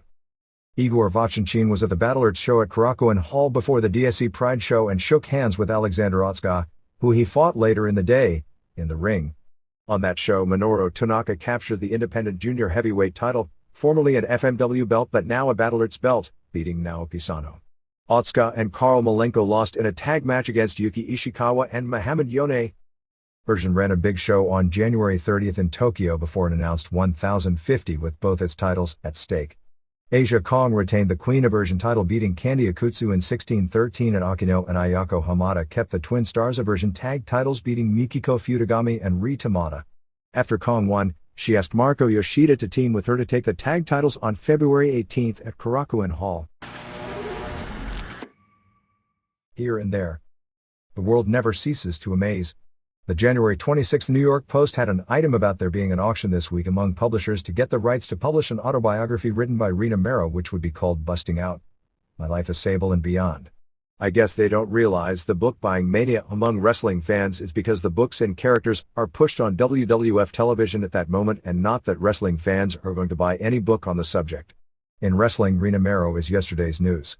And since the lawsuit settlement prevents her from saying much of substance negative about the WWF, and judging from her talk show appearances, unless the book is loaded with nothing but photos of her with little clothing, I don't see is as being marketable. And this gem is the brief bio of Mero as one of the stars of The Consultants. The actress who embodied the most popular breakout character in the history of wrestling. The only woman to grace the cover of Playboy twice in 1 year. One of the most downloaded women on the World Wide Web, who comes to syndicated television with a built-in audience rivaling Pamela Anderson's. Yeah, when I was thinking about the biggest star in the history of wrestling, it did come down to Rikidozan, Antonio Inoki, Gorgeous George, Andre the Giant, Luthez, Hulk Hogan, and Rena Mero. And I'm sure in Pam Anderson's media bio it reads, her popularity rivals that of Rena Mero. The debut of Jerry Lawler's Memphis Championship Wrestling on January 26th at Sam's River Palace Arena in Tunica, Mississippi for a TV taping that aired 3 days later head-to-head with Power Pro was a thrown-together show, since none of the WWF talent, such as Jerry Lawler, Brian Christopher, Stacey Carter or Kurt Angle, could appear, since the SmackDown tapings had been moved back one day. They announced that MCW had taken over from Kick-Ass Wrestling, which had been the promotion on Channel 30, and are doing a feud based on that. David Jett and David Webb, who did the announcing for KAW, were doing the announcing. Lance Russell was in as a guest announcer for the first 2 shows until he makes up his mind whether he wants to commit to this full-time. They ran their first house show on January 29th at the New Daisy Theater in Memphis, which PPW abandoned since it was unable to draw there. Those who did wrestle at the show were Bill Dundee, Gangsta Big, Harry Del Rios aka Spellbinder, Brickhouse Brown, and Kevin Christian. They are also doing an angle with Ref Alcoholic along with Bull Payne and Todd Morton, claiming Kick-Ass Wrestling was still around, and they put a KAW banner up after doing a run-in. They had TV clips of Rock putting the new promotion over, of a 1981 Lawler vs. Terry Funk match, and of Lawler explaining why he missed the first taping due to the snowstorm in Baltimore, but said he'd be there for the next TV taping on February 9th along with Jim Neidhart, Blue Meanie, and Reckless Youth. The WWF talent was still in this week for Power Pro TV on January 29th in Memphis, as they were given a few weeks to write everyone out of the storylines. Jason Lee and Derek King challenged anyone in the back for a tag title match, which ended up being answered by Wolfie D, who got a tag title match by himself and beat both guys to win the title, which probably tells you about PG-13's tenure in WCW. Tracy Smothers was given a big push as a heel, attacking both Rico Constantino and BJ Payne with chair shots. Smothers was ripping on Constantino, claiming that the American Gladiators TV show was fake. After everything that happened last week, PPW champ Ali fired Brandon Baxter, who was going heel. Jim Cornette was recruiting Smothers and made a comment that Smothers couldn't stay in ECW because he would have to drink the Kool-Aid. What was strange is that Constantino and Robbie D, who both are under contract to the WWF, were put over in their TV matches. Show built to Ali vs. Smothers, with Baxter and Smothers putting Ali out with a dreaded towel soaked with ether gimmick. Beyond the Mat will air at the San Jose Film Festival, known as Cinequest, with showings on February 26th at 4 p.m., February 28th at 7:15 p.m. and March 2nd at 7 p.m. MSNBC will be doing a feature on pro wrestling on its special edition magazine show, tentatively scheduled for February 16th at 8 p.m. Harley Race, 56, will be undergoing surgery this week to have his back fused. Race isn't able to stand up for any length of time. He may have to get his neck fused as well. Race promoted a show in Kansas City for his World League Wrestling on January 20th, which included a few WCW guys, Barbarian and Bobby Eaton, as well as rookies Chuck Palumbo and Alan Funk. At the show was Bill Kersten, who was the wrestling announcer for Bob Geigel's Central States Wrestling show for many years. He said it was the first time he had announced a wrestling match since 1981. The newspaper in his home city of Liberty, Missouri this past year named Kersten the Person of the Year for suing successfully the local school board because they violated the Missouri Open Meetings law. The January 17th Time magazine had a feature on Casey Jones, Empire Wrestling Federation indie worker Crazy Casey, a 40-year-old student at Billy Anderson's wrestling school in San Bernardino, California, who dreams of a WWF career. They interviewed Jim Ross on his chances of making it, and Ross said, "The chances for a guy like that are slim, none, and Slim's about to leave town." That wrestling school is expected to have features on them on Extra, the Discovery Channel and the History Channel in upcoming months. The IWA in Puerto Rico ran its first weekend with a TV taping on January 27th in Carolina and house shows on January 28th in Larry's, January 29th in Arroyo, and January 30th in Piñuels. Larry's drew about 500 and Piñuels drew about 400. On the shows included Japanese women wrestlers Shaparita Asari and Saya Endo, Mexicans Jesus Cristobal and Oziel Toscano, Tarzan Boy Americans Andy Anderson, Sean Hill, Rastaman, Leroy Howard, along with Caribbean regulars like Savio Vega, Nuevo Gran Apollo, Miguel Perez, Huracan Castillo, Headhunters, Ricky Santana, and Ricky Banderas. The Miami Herald ran a story on January 28 saying that pro wrestling is expected to be brought into a trial this spring over an incident in Broward County, Florida, where a 12-year-old is accused of fatally battering his 6-year-old female playmate. The attorney for the accused, Jim Lewis, subpoenaed a Sprite commercial in which Sting performs wrestling moves in a living room, saying the accused, Lionel Tate, is alleged to have copied from the commercial for what he did to the 6-year-old. "If you watch and believe professional wrestling, they beat the hell out of each other and then get up and walk away," Lewis said. "Wrestling glorifies violence and breaks it down as entertainment. At this age, it's difficult for children to distinguish between fantasy and reality." Lionel, who is being tried as an adult due to the severity of the beating, which included giving the girl a fractured skull and lacerated liver, said he grabbed her in a bear hug and slammed her headfirst into a table. He then swung the girl around and her head hit a cast iron railing at the house. Lewis said in the commercial, Sting appears in the bedroom of a young boy after he drinks a Sprite. He turns the boy upside down in a bear hug, appears to slam his head into the floor and drags him along a fireplace mantel. Both Coke and WCW had no comment, but Jim Byrne of the WWF said their company broadcasts public service announcements saying wrestling moves shouldn't be tried at home and said, "We believe any 12-year-old knows the difference between real-life consequences and television. What gets watched in each individual home is up to the parents." WXO is bringing announcers Chris Cruz and Stan Lane in to do new voiceovers of old tapes as they don't appear to have money to do new tapings. Alex Merves on WrestlingObserver.com wrote a column about the legendarily bad Heroes of Wrestling pay-per-view with an interview with promoter Bill Stone. Stone, who said after the show it was a disaster and he has no interest in getting involved with pro wrestling again, said among other things that Abdullah the Butcher bleeding like a stuck pig was something they neither expected nor wanted, that both Yokozuna and King Kong Bundy refused to do jobs which ruined the idea of putting them on in a singles match. Jim Neidhart showed up late after missing 4 flights during the day. He also refused to do a job. Jake Roberts was so out of it during the main event that he put his snake in his pants and started making lewd gestures. Stone said they generated less than the break-even 41,000 buys. One risk going in was that wrestling fans are a very young demographic and there was a chance they wouldn't be interested in this. That bore out. It seems to be true there were not enough older that said, "I remember this and I want to pay to see it again." The January 21st Oklahoma Pro Wrestling show at the Tulsa Fairgrounds, the old home of Mid-South Wrestling, headlined by Hardys vs. Terry Gordy and Michael Hayes and including WWF wrestlers Prince Albert, Luna and Gangrel, drew 3,485 fans, which would be the best indie crowd we've heard of in a long time. Pia Roth Jr. returned to Puerto Rico doing an angle where he came in as a masked mystery man and was beating on Victor the Bodyguard until all the heels ran in. In the melee, the mask was taken off, revealing who he was.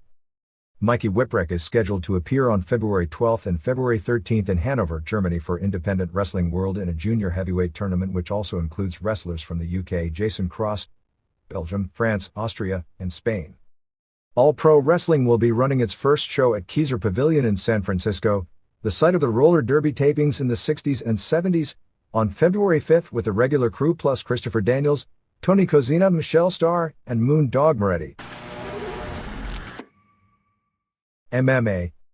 K1 announced an April 23rd show at the Osaka Dome. Pancrase announced an April 30th Yokohama Bunka Gym show to be headlined by Semi Schultz defending the King of Pancrase title against Yoshiki Takahashi. UFC Japan is saying they will have a show in mid-April. A correction from last week. The Asami Shibuya vs. Chuck Liddell match from the Pancrase show on January 23rd at Korakuen Hall actually never took place. Liddell was injured before the match in training and they brought Shibuya to the ring and announced him as the winner via forfeit. The deal with Kevin Randleman is that he didn't have a non-compete clause in his one-fight UFC deal for the Pete Williams match. However, Semaphore Entertainment Group signed him to a new contract including a main event on the March 10th pay-per-view which is tentatively from Lake Charles, Louisiana, with him defending his UFC heavyweight title against Pedro Rizzo, and after getting that deal, canceled his participation in the DSC tournament. He had never signed to fight for DSC even though the announcement was made for him to be on the show against Kazushi Sakuraba. The belief is the UFC show will basically be a one-match card with the undercard not having big names. Talk of Tim Lajic vs. Travis Fulton as the semifinal. ECW. Rob Van Dam, the company's biggest star, looks to be out 5 to 8 weeks after suffering a broken fibula on January 29th in Orlando, Florida. Van Dam was wrestling Rhino and it was believed to have come from a freak injury doing a baseball slide spot and just caught his foot on the ground, and it's actually amazing with all the daredevil spots he does that he was hurt badly on such a relatively safe spot. He's expected in a cast and off his feet for 3 weeks. It now appears that Jerry Lynn will be out 8 weeks with his ankle injury as well. Neither man is being rushed back because the company has learned its lesson from the plight of Shane Douglas regarding coming back from injuries too quickly. It basically throws all the plans for the March 12th pay-per-view, which will be from Danbury, Connecticut, and in particular the main event, out the window. The original plan was to headline with Van Dam and Masato Tanaka vs. Awesome and Sabu, with the most likely finish being Van Dam getting a pin over Awesome to build more interest into their eventual singles headline match. There is a possibility Van Dam could be ready for the show, but to build the show around him being there and then him performing in a main event capacity before he's ready is a risk. As of the weekend, Paul Heyman was going under the idea that he would not be in a match on the show. Sandman and Justin Credible were also out this weekend. Credible did appear for the TV taping only, due to family emergencies, as both have family members. In Credible's case, it's his father-in-law who underwent emergency surgery on January 27th to remove a brain tumor, in very rough shape, although Credible is expected back this coming weekend. Lance Storm also needed 8 staples in the back of his head, taking a bump on January 27th in St. Petersburg. Storm was wrestling Tommy Dreamer and was whipped into the guardrail, which tipped over, as it was expected to, and in taking the bump over, Storm's back of his head cracked onto a chair, which he wasn't expecting to be there. New Jack is also said to be hurting pretty bad from the cumulative effect of all those balcony dives, and was scheduled for foot surgery on January 31st. The schedule is now to go back to 3 house shows per week starting in late March. TNN tapings on January 28th in Fort Lauderdale before a packed house of 2,100 for, among other things, the return of Dusty Rhodes. Rhodes only worked Fort Lauderdale this past weekend and is scheduled for the February 4th show in Jacksonville this week, which is the TNN taping. The entire locker room before the show came out for a 10-bell salute to Bobby Duncombe Jr. Dreamer led the salute and mentioned that Duncombe Jr. was good friends with Sabu and Van Dam, who was noticeably crying. Show opened with Nova and Chris Chetty, who still can't do much other than a few kicks and no double jump moonsaults yet, and Kid Cash, working with a jaw injury, over Simon Diamond and C.W. Anderson and Bill Wiles when Cash pinned Diamond.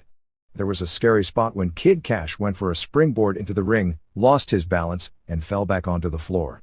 He did get up to finish. During and Roadkill beat the Dupes quickly. Storm Incredible and Dawn Marie attacked during and Roadkill and Elektra after the match and left them all laying. Guido beat Crazy and Tao in a three-way when Guido scored pins on both with his Maritato in what was described as their usual good match. They did the show open, which included Joey Styles calling attention to a fan who brought a blow-up naked girl. Awesome came out and threatened Styles and Gertner, who left. He called out Van Dam. Van Dam used the Van Daminator on Jeff Jones. Later in a taped dressing room angle, Jones was also laid out by Spike Dudley's acid drop. Van Dam and Awesome brawled before security broke it up. Raven pinned Eric Watts with a DDT. Louis dangerously did a big speech about how great Bill Watts was and Eric had an old Mid-South belt with him. Angel and Vic Grimes beat New Jack and Balls Mahoney in the usual brawl. No balcony dive this week. Awesome and Tanaka renewed their rivalry with Awesome scoring the pin with an awesome bomb off the top rope through Ta table in a real good match. Rhodes and Dreamer beat Corino and Rhino when Rhodes pinned Corino. Great heat for Rhodes, of course. Corino juiced a gusher for him. Dreamer really encouraged everyone to chant for Dusty when it was over. Van Dam pinned Whipwreck in the TV title match with a splash off the top. The January 28 TNN show was taped in New Orleans on January 21 in a building that looked terribly minor league on television. Raven was complaining to Francine and Dreamer walked in and they argued and then Raven refused to go to the ring for their match because he was depressed. Francine took Raven's side in the argument. Don Callis did an angle claiming that there were 5 guys in ECW that demanded their release unless Gertner was removed as announcer, and then they cut off Gertner's open. Tao beat Guido in their typical good match with a brainbuster.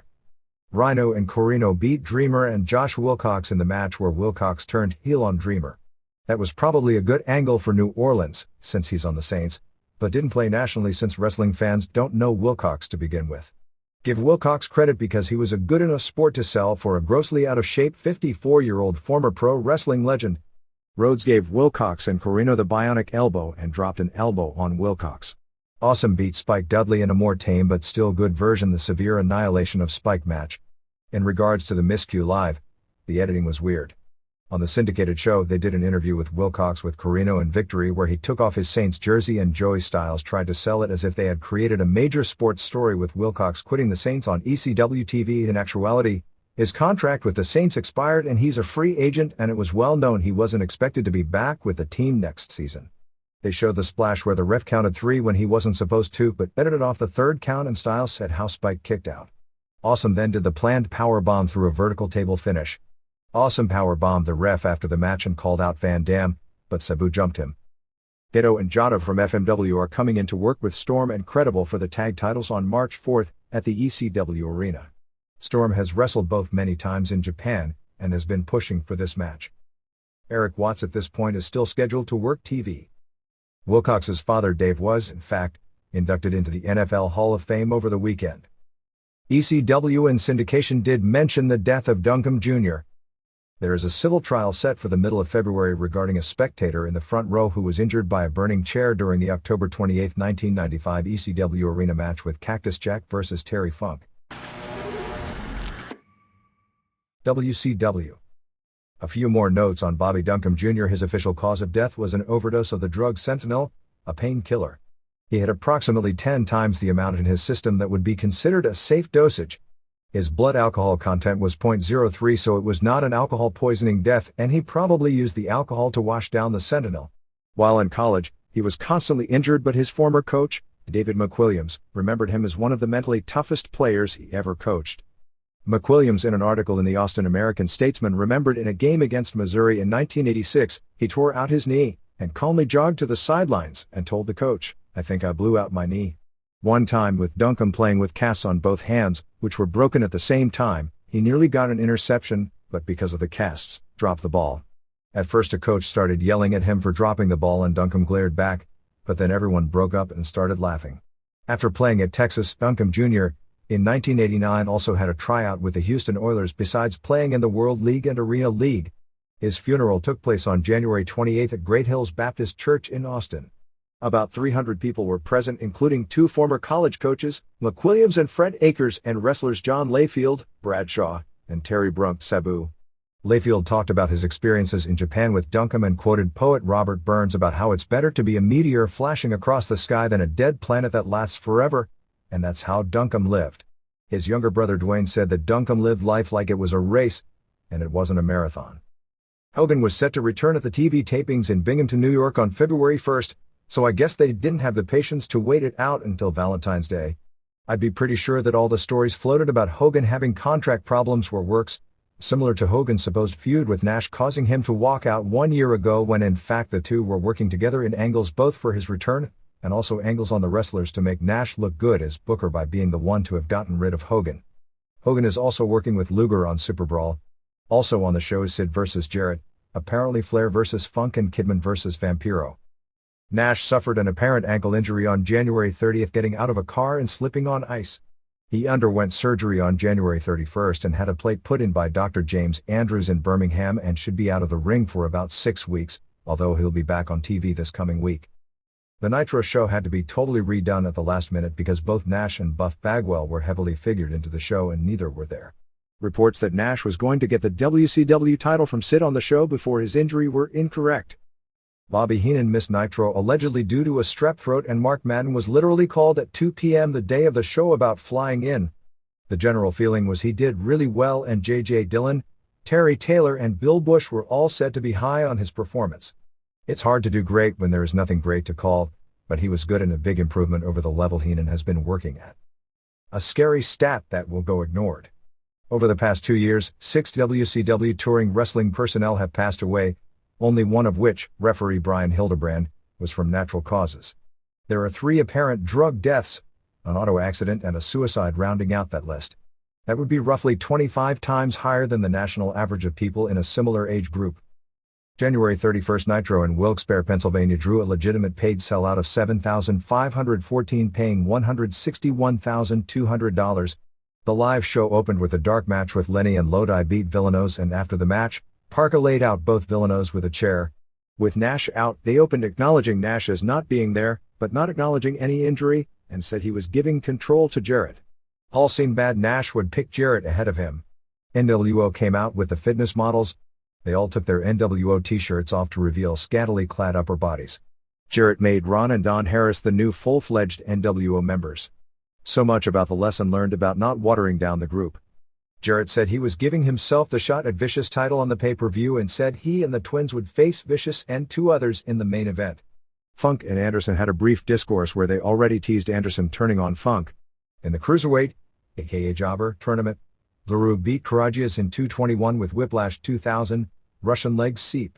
They took a lot of risks and more, and Helms kept interfering. Dustin Rhodes did a PSA for kids not to try what they see on TV.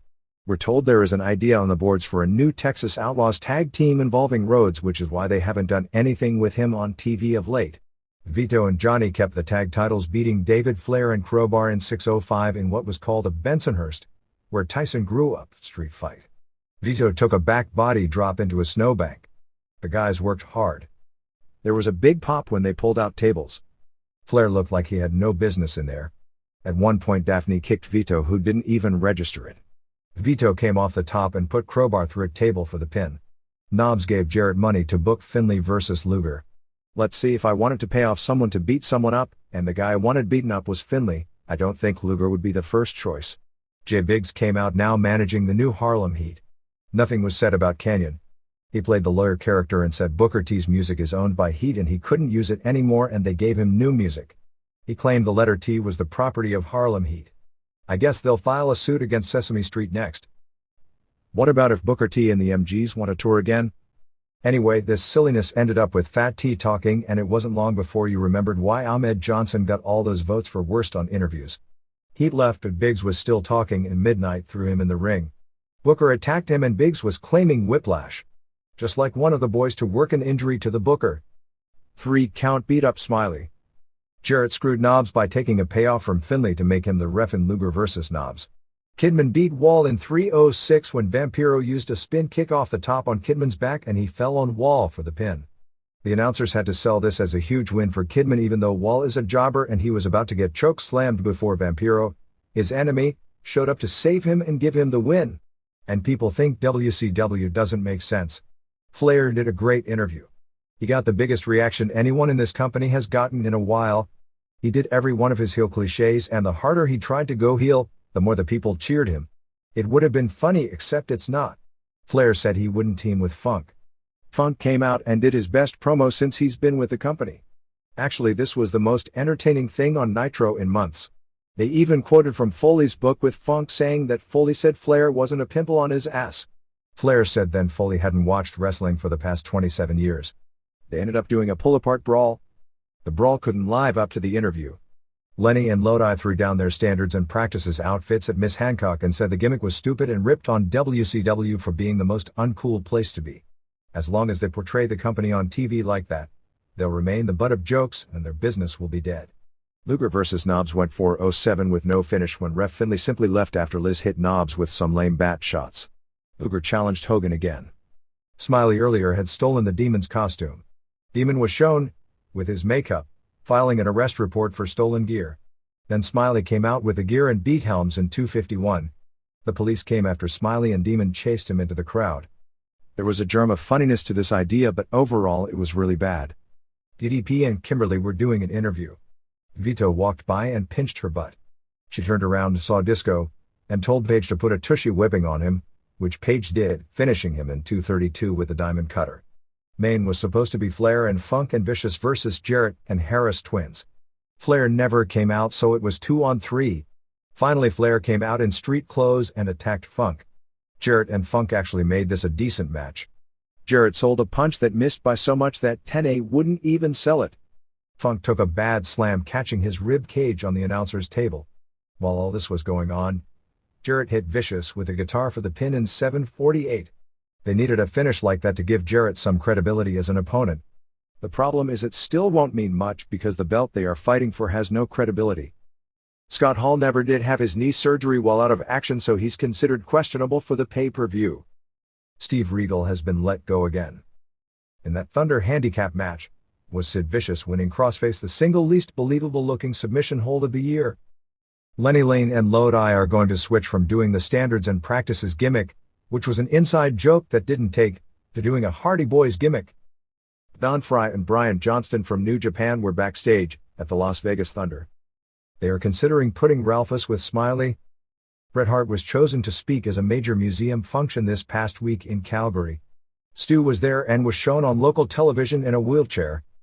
Fire Terry Byrne has been publicly complaining about her firing.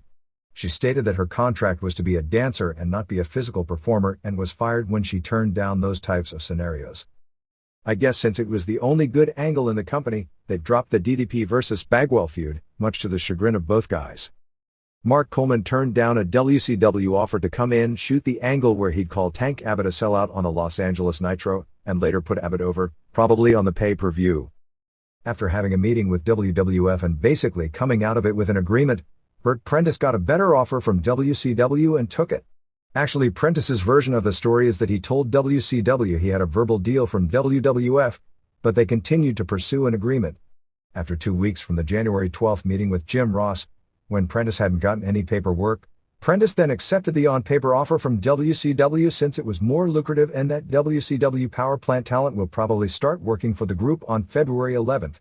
This is a blow somewhat to WWF's developmental situation because Prentice's Nashville territory was supposed to fill the void left by the guys who had worked for Randy Hales and Ohio Valley, and no longer being allowed to work in Memphis were either Hales or Jerry Lawler because of threatened legal action.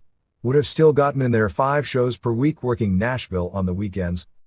Bill Goldberg on WJOX radio on February 1st was on a show where he was friends with the host and thus real open about things.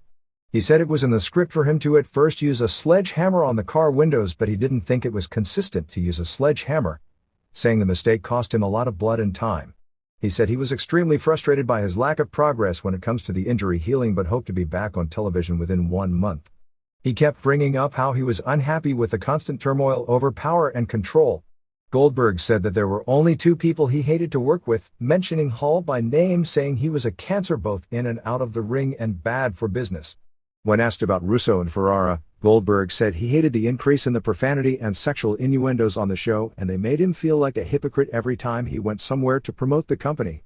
He said he used to make appearances and tell parents that WCW was the only promotion that it was okay for young kids to watch, and he can't say that anymore. He also said that's going to change real soon. I guarantee it. Goldberg said the current angles confuse him and mentioned Flair trying to be a heel, and said that the January 31st Nitro embarrassed him, but things would get better when the major players go back on TV. He said WCW needs to take better care of its wrestlers if they want to beat the WWF.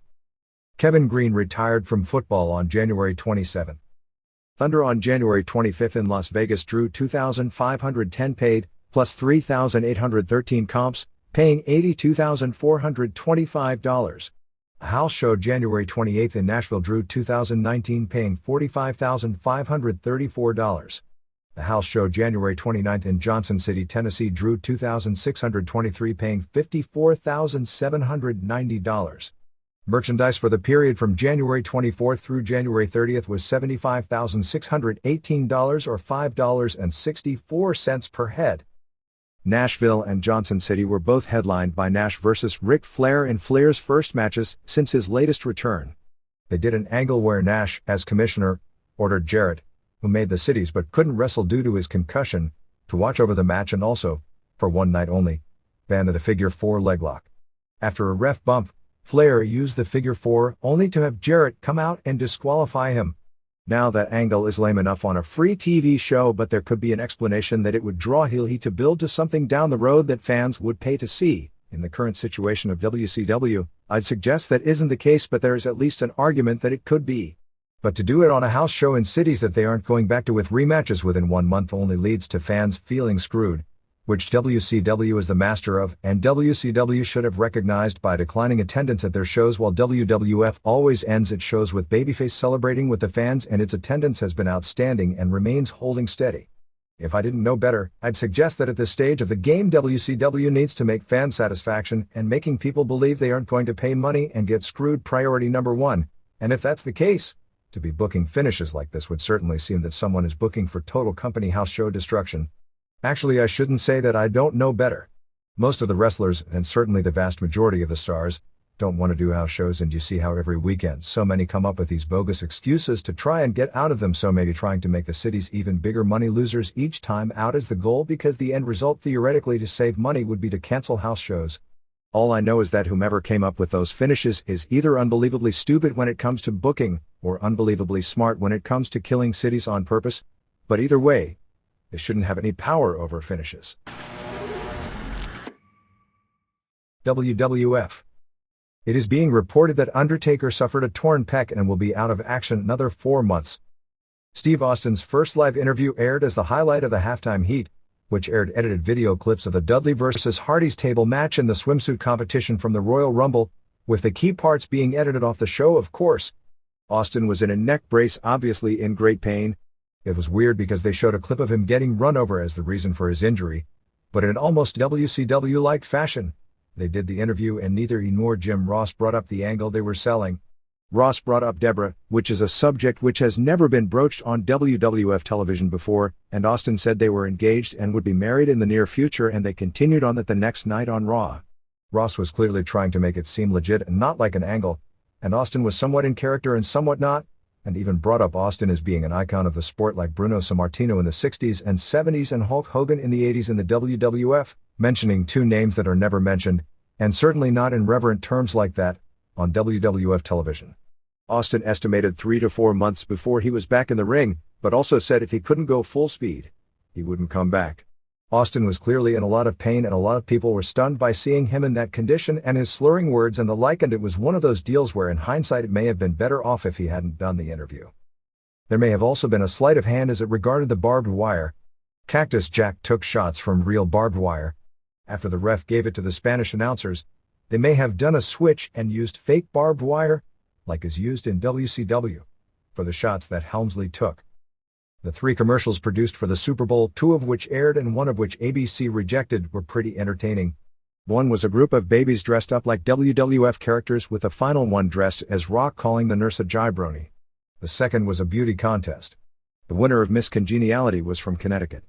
The loser who attacked her was from Georgia, but Miss Georgia still got her ass kicked. Subtle and no doubt over the heads of 99.9% of the Super Bowl audience, but its main impact was tearing the clothes of a hot-looking woman, just like they try and do every week or two on Raw. The one rejected was people in a rest home imitating Val Venus and Godfather, and a guy in a wheelchair going crazy saying "show me the puppies" over and over again. I can see why it got rejected. It was probably produced to get rejected so they could say they got a commercial rejected. Raw on January 31st in Pittsburgh sold out the Civic Arena to the tune of $13,545, paying $375,969. Outlaws NC Blackman and Snow in 4:30 when the Radicalz attacked and laid out the Outlaws. Saturn suplexed Gunn and Guerrero used a frog splash on him. Malenko suplexed Dog and Benoit did a diving headbutt on him. The match was okay when Dog was in, but Gunn's timing was way off again. Show had Jim Dotson as a witness, saying Rock's feet hit the floor first. Christian beat Devon Dudley in 3:15 with a reverse DDT after Edge interfered doing a sidekick. Bubba pulled out two tables and Devon headbutted Christian low. The Hardys ran in and Matt DDT'd D'Lo Brown one table, and Jeff came off the top rope with a somersault senton, putting Bubba through a table. Radicalz beat up Posse backstage. Show beat Too Cool in a handicap match in 2:13 when he pinned Scotty after a choke slam and powerbomb Sexay. Show has a new haircut and beard to look like Buff Bagwell. He even did the same, preening his hair like Bagwell does. Rock pinned Angle in 5:31 with a people's elbow. Hot TV match. Taz came out and accidentally choselined Rock, laying him out while going after Angle. The Posse asked the Acolytes for help in a skit to start Acolytes Protection Agency, APA, which was pretty funny. X-Pac pinned Jericho in 5:34 when Tori hit Jericho with the belt and X-Pac used the X-Factor. Really good match. China decked Tori after. They seem to be building both mixed tags and IC title matches with X-Pac challenging. Dudley's asked Acolytes for protection. Acolytes wanted cash, but they would only pay by check, so Acolytes accepted, but if the check bounced they'd come after them. In a match with a box filled with Snow, Cat, who ditched the wig and is back to her unnatural blonde hair color, showed up in bra and panties but lost to Hervana, who was Harvey Whippleman in drag. They called it a lumberjill match because the other women were at ringside. It was awful, and Whippleman is one of the ugliest women I've ever seen. All the women threw snowballs at him after he won the title. Something funny about him being women's champ. Foley asked Triple H for the Radicalz to get a job. Hollies beat Viscera in a handicap match in 4:51. This killed the crowd. Brutally bad. Viscera did a kick that missed by a mile that was stolen. Crash pinned him with Bob holding his feet, but Viscera splashed Crash after. I imagine the ratings crashing during this quarter, down 0.6 with no wrestling competition. They showed a tape of the Austin interview from the previous day. Bubba Dudley beat Matt Hardy via DQ in 2:57 for using a chair. Crowd was still dead. Acolytes beat up the Hardys and the Dudleys gave Jeff a 3D. Christian and Edge tried to make the save, but the Acolytes beat them up as well. They laid out two tables and stacked a third on top of it on the floor. Bubba powerbombed Jeff over the top onto Matt, who was on top of the top table. Hardys were lying there like they were dead. It was some of the funniest selling ever. Triple H said the Radicalz weren't ready for the WWF. They scheduled Kane versus Triple H, but Kane never appeared. Jack was out and he and the Radicalz beat up Triple H until the show went off the air. We didn't get a report at press time on the SmackDown tapings February 1st in Detroit other than the Guerrero injury, that Jacqueline beat Harvey Whippleman to win the women's title, and that Angle won a three-way over Rock and Taz. Rikishi is out of action due to an ankle injury. SmackDown tapings on January 26th in Baltimore. Snow came out putting bunny ears on Blackman as an idea for a new gimmick. Snow versus Gunn, with if Snow won, he and Blackman would get a tag title show on January 31st Raw. Real bad match. Both guys were way off, but Gunn seemed like he was in another snowstorm. They kept blowing spots all over the place. Blackman ran in, but Gunn got the kendo stick and used it for the DQ in 3:32 to they get a tag title shot. Big Show came out with photos, not shown to the audience, claiming Rock's legs hit first. Cactus did an interview challenging Triple H, but Stephanie McMahon came out instead and slapped Jack when he claimed Triple H had no balls. Cactus told her to slap him again and see what would happen, and instead she ran away. Edge and Christian beat Dudleys in a very good match when Edge speared Devon in 5:44. After the match, the Dudleys used 3D on both and Bubba power-bombed Christian off the apron onto Edge, putting both through a table. Edge did the bloody mouth gimmick while Bubba acted like he was in a trance. Viscera, or as Michael Cole calls him, the extremely agile Viscera, pinned Bob Holly after a Samoan drop in 2:14. Crash turned on Viscera and helped Bob destroy the extremely agile man. If Viscera is extremely agile, then Crash really is 400 pounds. Kane NC Big Show in 4:47. Big Show had to beat Kane to get a title match. X-Pac came out and molested Tori. DX then attacked Kane and Triple H laid him out with a chair shot. They tied Kane's wrists to the post while he had to listen to X-Pac do an interview, most of which was edited out, saying all kinds of things that would no doubt get L. Brent Bozell writing and get sponsors pulling out. I guess they were descriptions of having sex with Tori. Tori was so repulsed that she started making out with X-Pac and left with him. There's a moral to this story. Wrestling scriptwriters for the most part were turned down flat left and right for sex when they were teenagers. What, you thought there was a different moral to this story? Godfather and Brown NC too cool in 2:39 when the match just ended and everyone started dancing. Imagine if this happened in the NBA? Godfather didn't do his catchphrase, but they did use the term "hoe train" on the toned down show. Mae Young came out and announced that she was pregnant. I think the problem is that when she gives birth, the baby is going to look like Harvey Whippleman, leading to a series of brutal grudge matches. Test pinned Gangrel in 3:33 in a match which was mainly backstage, and they spent some time outdoors in the snow. Taz destroyed the Mean Street Posse in 1:27 when he choked out Rodney. The match was a mess with Rodney and Pete Gas looking like deer in the headlights, having no clue how to work with Taz. Angle attacked Taz with a chicken wing and left him laying. Jericho beat Crash Holly in a good match with the Walls of Jericho in 3:55. Main event saw Rock vs. Rikishi end with no decision in 6:19 when all sorts of people interfered. This sort of reminded me of a Nitro main event, except the work rate was a little better. WWF The Music Volume 4 fell to number 98 on the chart, selling 14,820 units.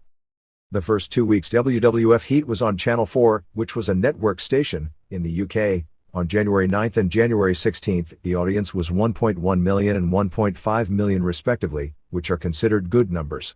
WCW had been doing in the 800,000 range for its worldwide show, but Channel 5, which airs WCW, also only is available in about 70% of the UK homes.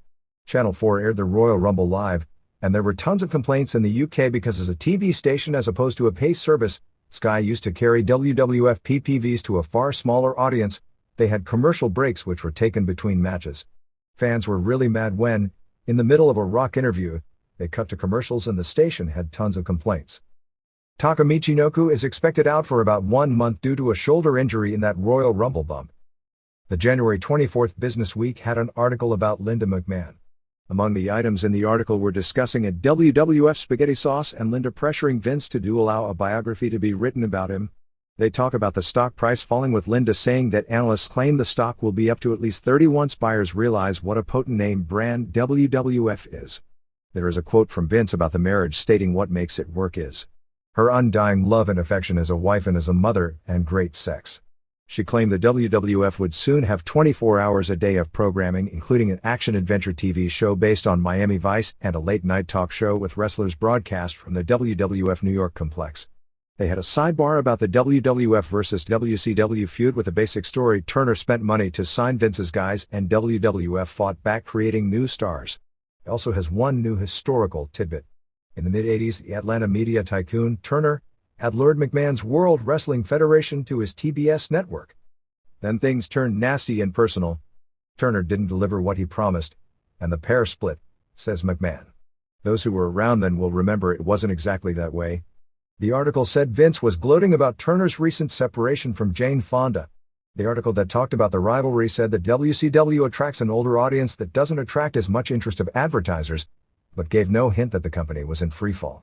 It also mentioned luring Vince Russo and Ed Ferraro away, but nothing about Russo's own fall from grace, although that probably took place at the same time as the magazine deadline King of the Ring will be in Boston. The PTC's campaign against SmackDown officially returned this week. L. Brent Bozell wrote, when the WWF promised to tone down SmackDown, the PTC backed off from targeting advertisers who sponsored the show. The PTC has continued to monitor content through the past 8 weeks. However, and a quick survey of these supposedly toned-down shows reveals that the WWF did not follow through with its promise. Accordingly, The PTC is resuming its advertiser education campaign. SmackDown reports will continue to be published on the PTC's website. The reports will highlight the most offensive content of each show, giving PTC members accurate information to take to the sponsors when they contact them with complaints.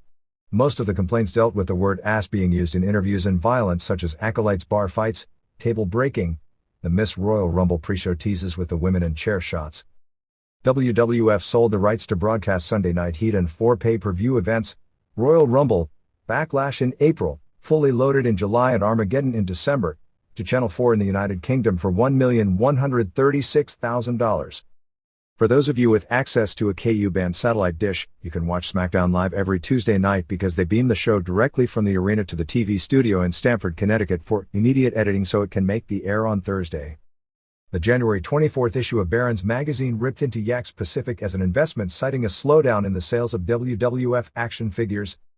SmackDown tapings January 26th in Baltimore drew a sellout 11,113, paying $314,328.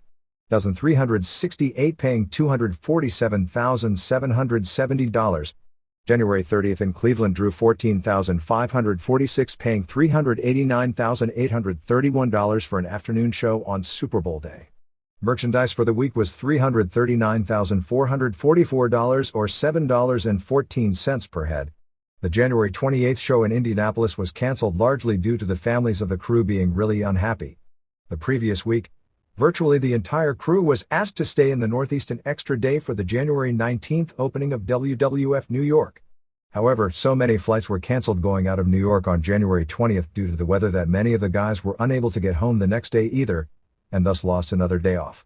Since WWF hadn't scheduled a Saturday show due to it being Royal Rumble weekend, that somewhat eased the blow, but the following week, when the January 25th taping was moved back one day due to the weather and they had a rare Friday show booked, it would basically make it impossible for anyone booked in Indianapolis to go home for more than a few hours.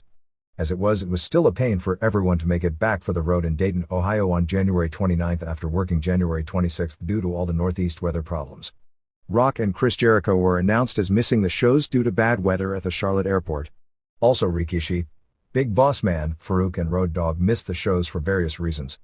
Dayton was revamped using Triple H over Test in the title match and Kane and Bradshaw over Big Show and X-Pac, while in Cleveland on January 30th for the pre-Super Bowl afternoon show, so they opened with a battle royal where the winner would get a title shot at Triple H's belt. The original show was to have Rock and Kane and Rikishi versus Triple H and X-Pac and Big Show, Jericho versus Bob Holly for the IC title and Outlaws defending against Edge and Christian. When the card started, they changed it to Triple H defending against Rock, Jericho defending against Bob Holly and Test and Bradshaw versus Billy Gunn and Big Show. Then, after the second match, they announced that neither Rock nor Jericho would be there and offered refunds, and I guess showing Rock's popularity, a surprising number of people apparently asked for them. In the title match, Kane won via DQ when Show, X-Pac and Gunn all attacked him for the DQ. The readers' pages. Honky Tonk Man. I was contacted as well by an indie promoter named Frank Goodman. He told me he'd been on the phone 4 or 5 times with Vince Russo throughout the day. Russo was looking for superstars with big names to spice up the Monday show. He said they had contacted King Kong Bundy and he turned them down, as did Bob Backlund. He said they got George Steele and Jimmy Snuka to go on the show. Of course you can imagine what my response was. First, I asked why do they want or need us guys when they have so many people sitting at home making more than the $3,000 for what they were offering us?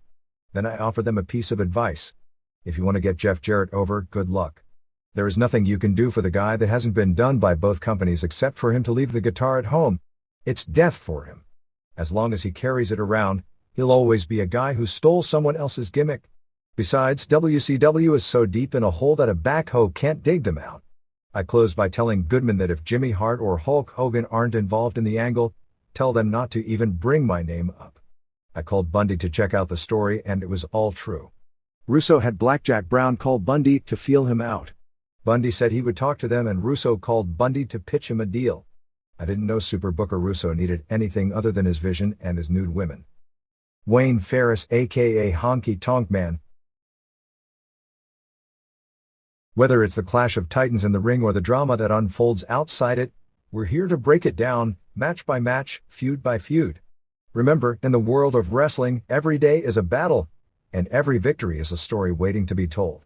Until next time, keep the passion alive, and never stop wrestling with the possibilities. This is the Pro Wrestle Machine,